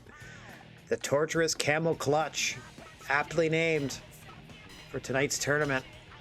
As we are headed to the semifinals, in your first of two, Bill Bullock came to GWA management and said he had a team to put together for tonight's tournament. And as he's a long tenured roster member in good standing, we said, sure, buddy, pick anybody from the roster you want. And Bill Bullock, snicker, snicker, went outside the GWA roster and recruited the Hollywood hunk, Jack Howard, and Thomas Walker, himself a former GWA World Champion, back into the GWA for at least one night as they defeated the Black Moon Fight Club in the first round to find themselves in the semifinals against Booker T and Kurt Angle, your reigning GWA Tag Team Champions, and their partner, Jeff Jarrett.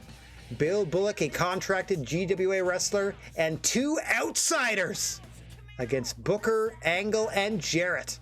Coming your way, as always, or as every match in this tournament, tornado submission match. Let's get down to the ring. Semifinal numero uno. As always, the referee on record, Mr. Bigfoot, calling them for the bell, and yes, your eyes are not deceiving you. Bill Bullock has brought Jack Howard and Thomas Walker back to the GWA. Undoubtedly a first-time meeting between these two trios, as you see an early attempt at a submission there on a Jack Howard with that rodeo stretch. Have not seen that in years in the GWA. Both Walker and Howard look to have not missed a step, and the first weapon of the matchup, mostly of the tournament inside the ring, brought in by the Hollywood Hunk. Now, these are no-holds-barred submission matches. The only thing you can do to save yourself is break the hold yourself, have one of your tag team partners help you out of the hold or have the hold broken, or reach and grab the ropes for a rope break. We left rope breaks on, but that is it. There are no disqualifications or countouts, so you can hit your opponent with anything at ringside you'd wish, so long as you try to tap them out in the ring. The only way to win. In fact, plays right into the hands of several of the competitors, or a couple of the competitors in this matchup. Hang on! Thomas Walker, center of the ring, busting out the fork. That's one of the reasons he was fired in the first place. Busting Kurt Angle wide open is Thomas Walker in the early going of the semifinal contest. And now Jack Howard trying to squeeze the literal lifeblood out of the Olympic gold medalist. Trying to put over Kurt Angle in his ankle lock. There it is on Bill Bullock, himself a master of the stomach claw. So there are deadly options on either squad, but what an advantage. You can see the face and chest of Kurt Angle covered in blood for the vicious stabbing by Thomas Walker, and I just now realized that is a completely legal maneuver in this matchup. It is technically a submission in this tournament. What has Bill Bullock done? Bringing Thomas Walker and Jack Howard back. Kurt Angle doesn't quite know where he is. You saw him attempt a counter into a roll-up. Two of them in a row that time. They're not going to help you, Kurt. It is a submission-only tourney here. The blood continues to flow into the head of Kurt Angle. Another submission maneuver. Can end in referee stoppage there as Bullock was just wailing away on Booker T, and Kurt Angle just got spiked. Rating spike to be exact. Bullock back to another submission maneuver. Looking like the cat who ate the canary. You couldn't sandblast the grin off of Bill Bullock's face. Feels like you put one over on GWA management just getting his partners into this tournament. And now he's one win away from the finals. Oh God, Kurt Angle gets clocked in the back of the head with a steel chair. Now Jeff Jarrett gets powerbombed onto it. Angle able to fight back and send Walker to the floor. Momentary advantage for Angle, Walker, and Booker, but it's Bill Bullock who wraps up the Olympic gold medalist. Trying to break that arm or separate the shoulder, maybe a little of both.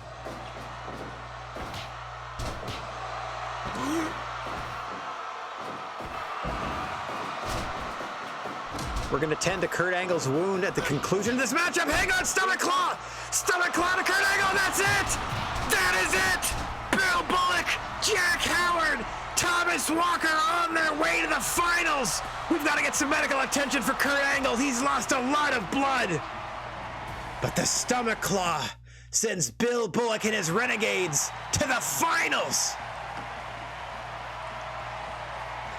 Couldn't have booked that any better myself. What a shocker!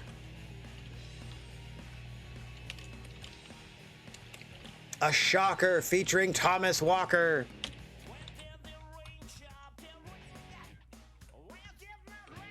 Okay, I can do one more. Boop, boop. Okay. As Bullock, Howard, and Walker are in the finals. What does this mean? Dun, dun, dun. One win away from throwing the GWA into a state of chaos. They don't even work here. All right, let's get down to our second semifinal. A rivalry renewed as Mitsuharu Misawa is captaining a team of CM Punk and Jon Moxley against one of his greatest rivals, Kenta Kobashi, and his partners Yohei and Minoru Suzuki. A lot of respect in this matchup, about to be thrown out the window in this tornado submission-only match with a spot in the tournament finals on the line. Let's get down to the ring to see who faces Bill Bullock and his Renegades right about meow.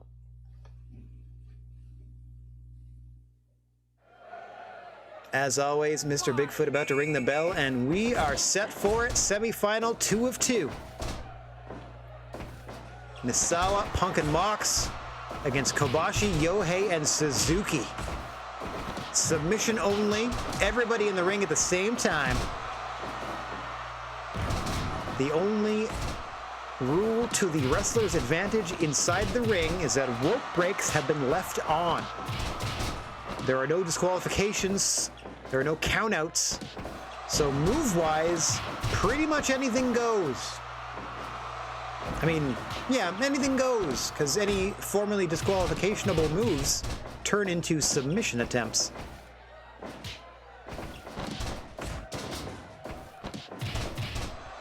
I suspect this one to get ugly in a hurry, especially as Misawa and Kobashi have to spend more time staring across the ring from one another.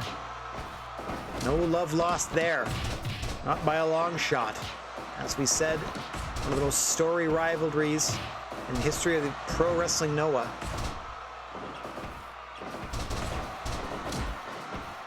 Dating back to their time in All Japan Pro Wrestling. Between Misawa and Kobashi. Mixing it up center of the ring. Look at him hand off. That's Misawa, that is. Hand off Kobashi for that Emerald Trojan by Punk. Meanwhile, Moxley and Suzuki renewing hostilities from that appearance on Dynamite all those months ago, perhaps over a year now. Suzuki, one of the few to get out and about during the one of the waves of the pandemic, let's say, when travel restrictions were lightened, went on a bit of a North American tour. Currently about to embark on a second one in real life, I believe. Getting out and about in April for WrestleMania season and for the nicer weather here. Smart move by Suzuki. If you're going to travel, might as well do it now. Or then, I should say. A couple weeks.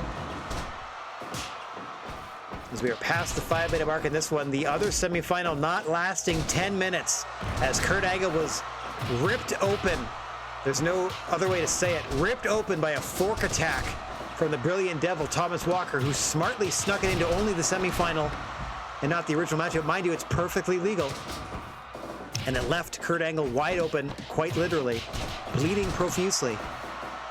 And at the mercy of a Bill Bullock stomach claw eventually that put his team away.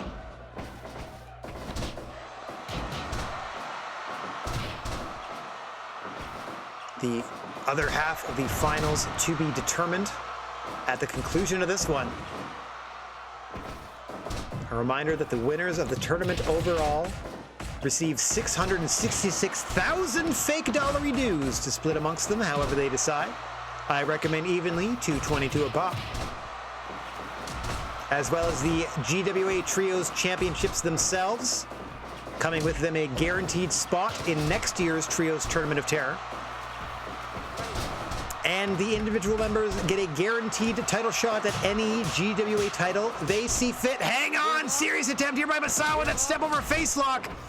Kobashi well aware of its power. Quickly over there to break it up.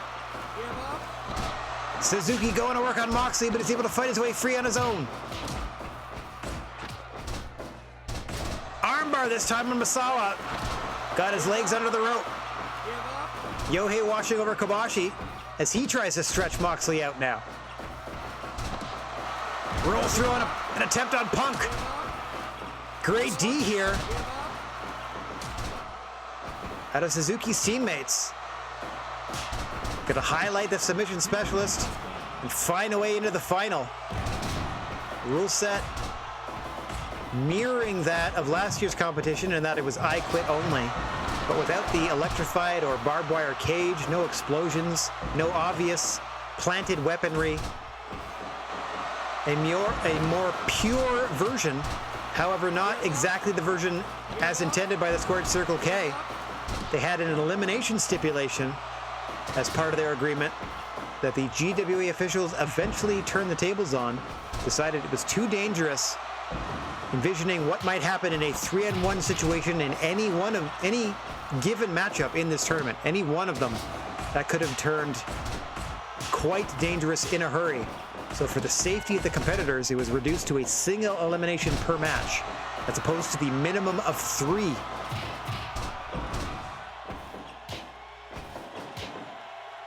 Despite all that, I feel we've had ourselves an incredible night of action here, and it continues with a huge burning hammer to Jon Moxley from Kobashi. 3 former GWA World Champions in this matchup.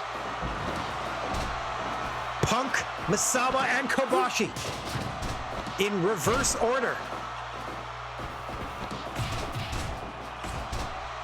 Kobashi holding the title until Misawa unseated him. The man who unseated Mitsuharu Misawa retiring with the title. And CM Punk winning the belt in not a one night, but in an 8-man tournament over Bret Hart in the finals. Has since dropped the belt in his second defense? First or second defense? Second defense, he beat Okada. And then he lost the belt to current GWA World Champion Shawn Michaels, leader of the Heartbreakers, not in tonight's tournament. Shawn Michaels, the world champ. Scott Hall, the Hall of Fame champion. GWA officials determined they already had enough singles gold in their stable. Did not warrant a berth in the tournament. As this fight rages on, both teams eagerly anticipating a berth in the finals here and the opportunity of a lifetime. Guaranteed title matches.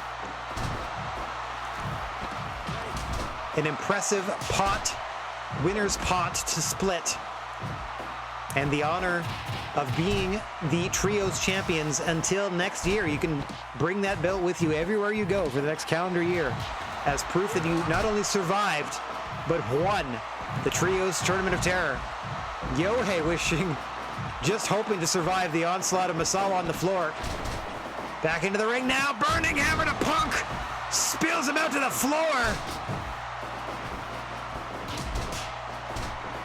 Kobashi's busted out a handful of those burning hammers in this tourney. Hang on. Suzuki into the Gotch-style pile driver. Going to sleep to Kobashi now. Signature offense coming fast and furious as we're headed toward the 20-minute mark in this one. Looks like another pile driver coming up for Jon Moxley. Oh no, CM Punk saves his partner. Now some double team offense on Kobashi. Meanwhile, center of the ring, Misawa going to work on Yohei. Yohei appealing to the crowd for some assistance. Not getting any from his tag partners at present. As we have broken down into 3 singles contests in the same ring. Suzuki rolls through on Punk and we've got our finalists. Kobashi, Yohei, and Suzuki. What a roll through by Minoru Suzuki there, just shy of 20 minutes, sending his team to the finals. and tapping out the former GWA World Champion CM Punk. Okay, a lot on the line in this upcoming matchup.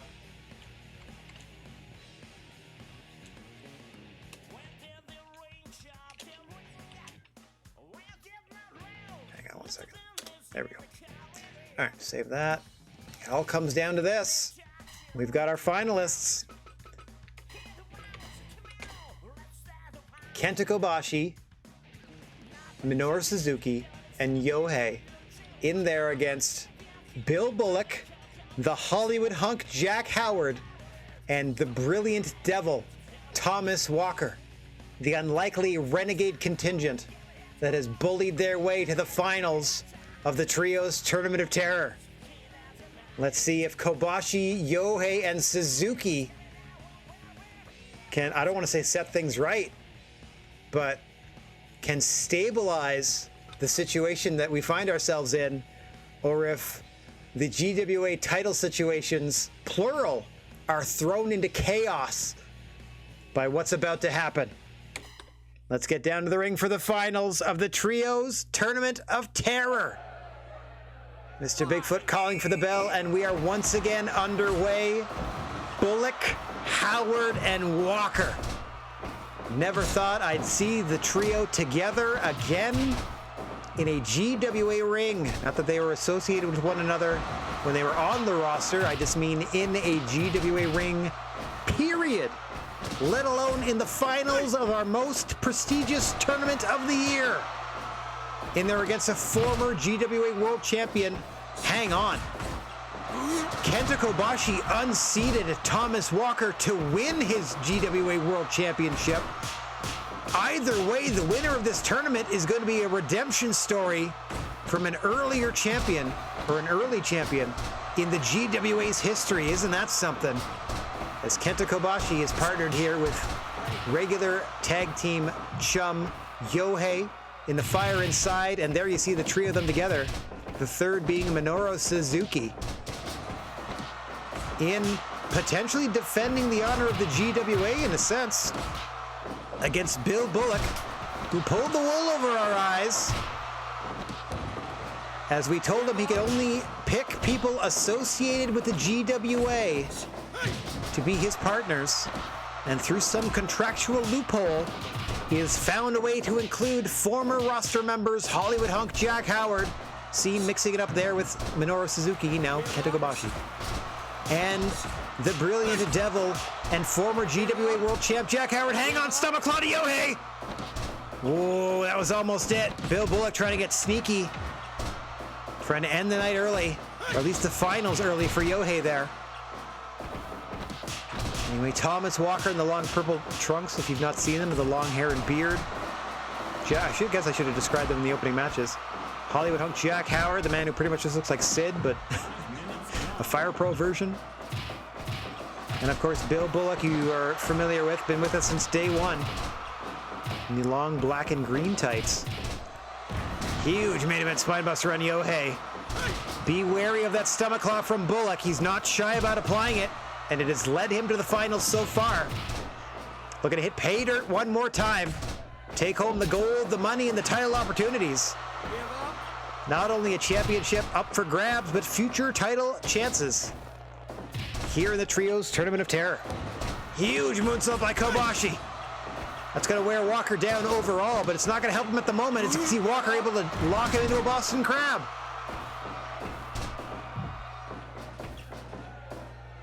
Buckle bomb! Oh, God! Brilliant Devil feeling that out of Kenta Kobashi. These two have not faced each other since that title fight where Kenta Kobashi became world champ.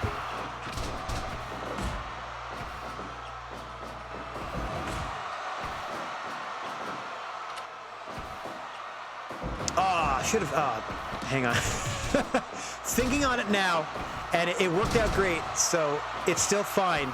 But what I should have done, or who I should have booked Bill Bullock and his mystery team against, was the Standard. Because in our timeline, the Standard was a bunch of OG members that were systematically replaced one by one by Bret Hart once he got into the group. That would have been very interesting. Perhaps we can think on that later. Ushigoroshi once again across the knee goes Thomas Walker. As we approach the 10-minute mark in this one. Roll through into a submission attempt there out of Bill Bullock, but his partners saved the day. Oh, do Kobashi and Yohei. Blocked attempt at a rating spike there out of Kenta Kobashi. And then Howard helps Thomas Walker block a half and half suplex.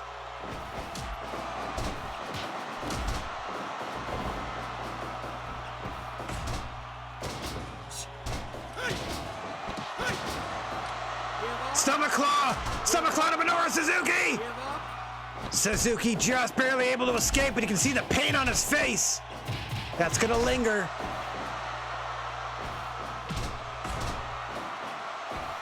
Single leg crab this time on a Kenta Kobashi.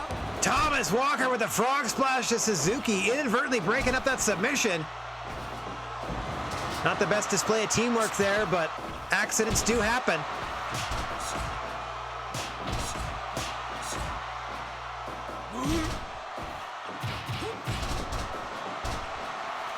Into a leg lock by Suzuki. He's got Jack Howard hooked, but he's able to fend it off. Yohei, nice counter to Howard. Again, looking to the crowd here.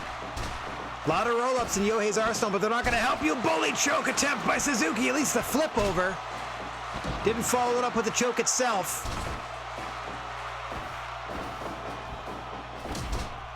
Hang on, rating spike to Suzuki, center of the ring.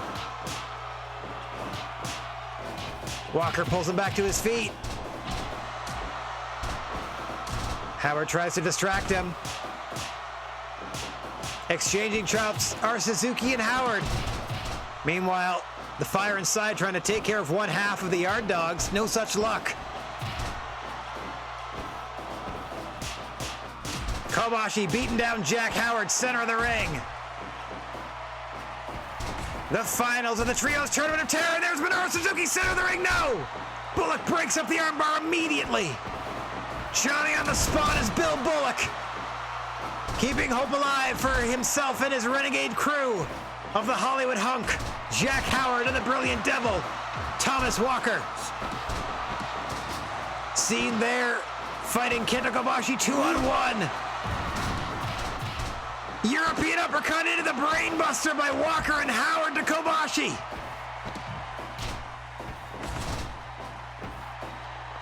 In come Kobashi's tag partners to help him out. Headed toward the 20-minute mark in this one. Rating spike to Kobashi.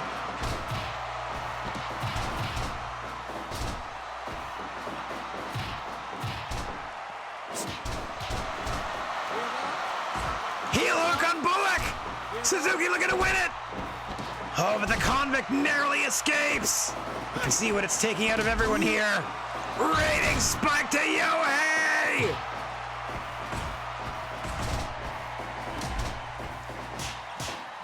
Howard being beaten down now, center of the ring. Organized chaos, and I love it.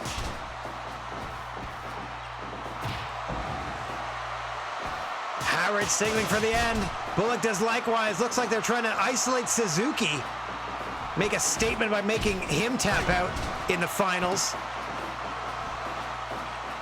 Dodges the big boot. Gets hit with a TKO. Center of the ring, burning hammer on Thomas Walker. Kobashi off the ropes, burning lariat.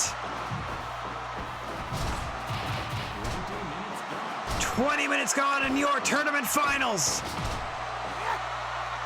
First person to submit loses for his team. Hang on. The rope break, the only thing that saved Jack Howard there.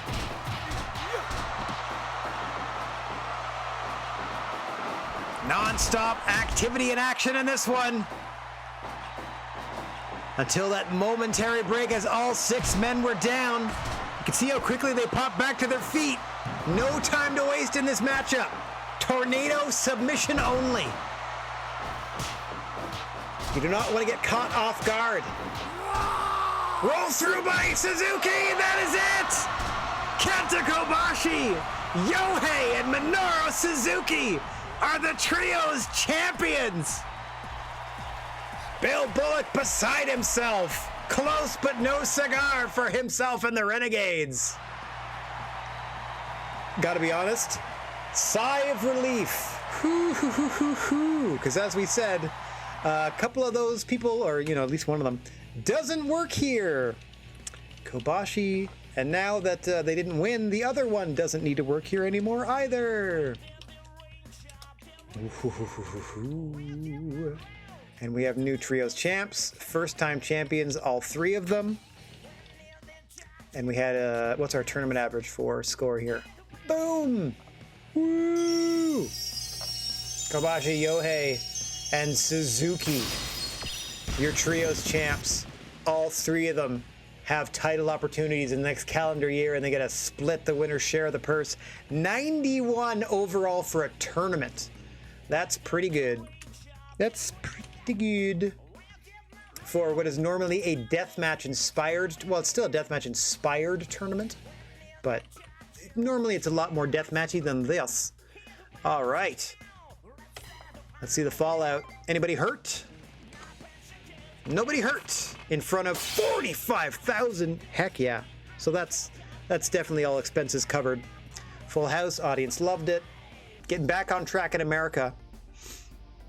Santana Garrett is the new NXT champion. That's fun. Quiet Storm is the new Big Japan Junior champ. We have new Dragon Gate tag team champions, Dragon Kid and Yoshi Kondo, I think. Delilah Doom is the new GCW Junior champion. I think her 4th reign with that belt. And we made ourselves a little over $1.5 million. Not too shabby. New Japan doing a singles tourney. Maybe they'll be having a tourney for their newly returned belt. Ha ha ha. Down into November. Hangman Adam Page back from the hospital. Good to see you, bud. We'll put you back to work on our next show. Kevin Blackwood wants a word. Let's give him some money. They're asking for 10 grand, sure. Then we do a charity event. Kids love us. El Hijo del Dr. Wagner Jr. wants to come in from Noah. No thank you. If you say no to one request, you get no further requests, I've noticed. But if you say yes, you could potentially get more and more people being like, oh, cool. Maybe me, maybe me, maybe me, type of thing. Let me just do my training center management, and let's take a look at how much merchandise we sold, and then that's going to be it for the day. I have somebody to fire. I got somebody to hire. Let's see. Lots we could be doing. But plenty rippling out of those of that tournament. Like, I'm already thinking, since Bill Bullock and company were able to defeat Kurt Angle and company, that the Yard Dogs might just get a tag team title shot out of that, even though they didn't win the tournament itself. All right, how'd we do? Okay. Okay, not terrible. All of this we can reuse, so these were 10, 10, and 10. So we did most of the towels, pretty decent there, pretty good there. Blew these out at 5. Sold exactly 3,000 action figures. Okay, did not sell a lot of these. That's not great. Yeah, they weren't so hot. We'll just keep them. These ones are the only things that like expire, so there's nothing wrong there. Okay, so we don't have to spend any money on merch, pretty much. Especially if we do a show outside of our normal, area. Okay. Whew, another eventful evening. As I have something to, let's see. Let me just now, and you can watch me do this live here. Hang on. Notepad. That's the one. There you can see I'm about to update. They're all one-time champions. First-time champions, I should say. Put this down here as we add to the lineage of Kazuchika Okada. Their second reign. Keith Lee, their second reign. And Kairi Sane, their first reign. We're our 3rd champions. Now we're on our 4th champions. Captained by Kenta Kobashi.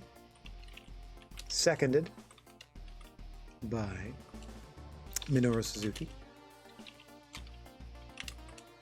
And let's call it anchored by, not that it's like weighing them down, just in that third position, Yohei. So I got title opportunities to grant to them later. Okay. I feel pretty good about all of that. That was a good time. Let me shut that down. Boink. There. So I can close this. I will book the November show like I normally do. Oh yeah, I gotta remember to change the rules back once we do a normal card again. Oh yeah, and then the match 2 claw spot for my thumbnail. I already made a note of that. Our first promotional defeat to the WWE. At some point, we are going to book a rematch. I'll probably wait until year 8, one of our smaller shows, since we sort of alternate between major and minor. At least that's what I call them, like 7-match versus 10-match cards. Coming your way next week, of course, is our November and December shows, and I'll let you know right now that November is a minor, so that's a 7-match show. But our year-end event, we tend to go all out. So that's a 10-match card, and we're going to throw as many championship opportunities on there as we can. So, until that time, I'm going to go ahead and hit this. Hiya! Put myself, boom, front and center. So I can thank everybody for watching, no matter where or when you happen to be, wishing everybody chill vibes and clear skies.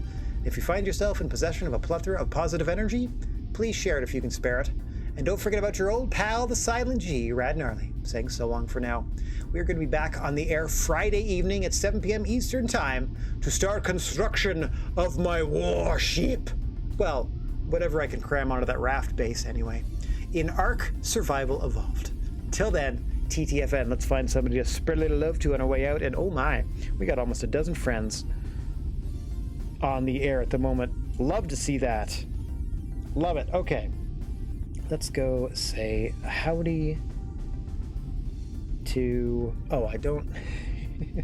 Okay, some of them I follow and I'd never raid because... Not that anything's wrong with them or anything like that. It's just like, I'd feel weird. I don't know, for whatever reason. But let's go say howdy to Dork. All right, we're going to go raid Dork Chop, who I believe is still knee-deep in Guardians of the Galaxy, perhaps? Perhaps not. We'll find out in a sec as we join him in chat. All right. Oh, no, we moved on. Somebody's driving like an SUV over here. All right, ta-ta, everybody.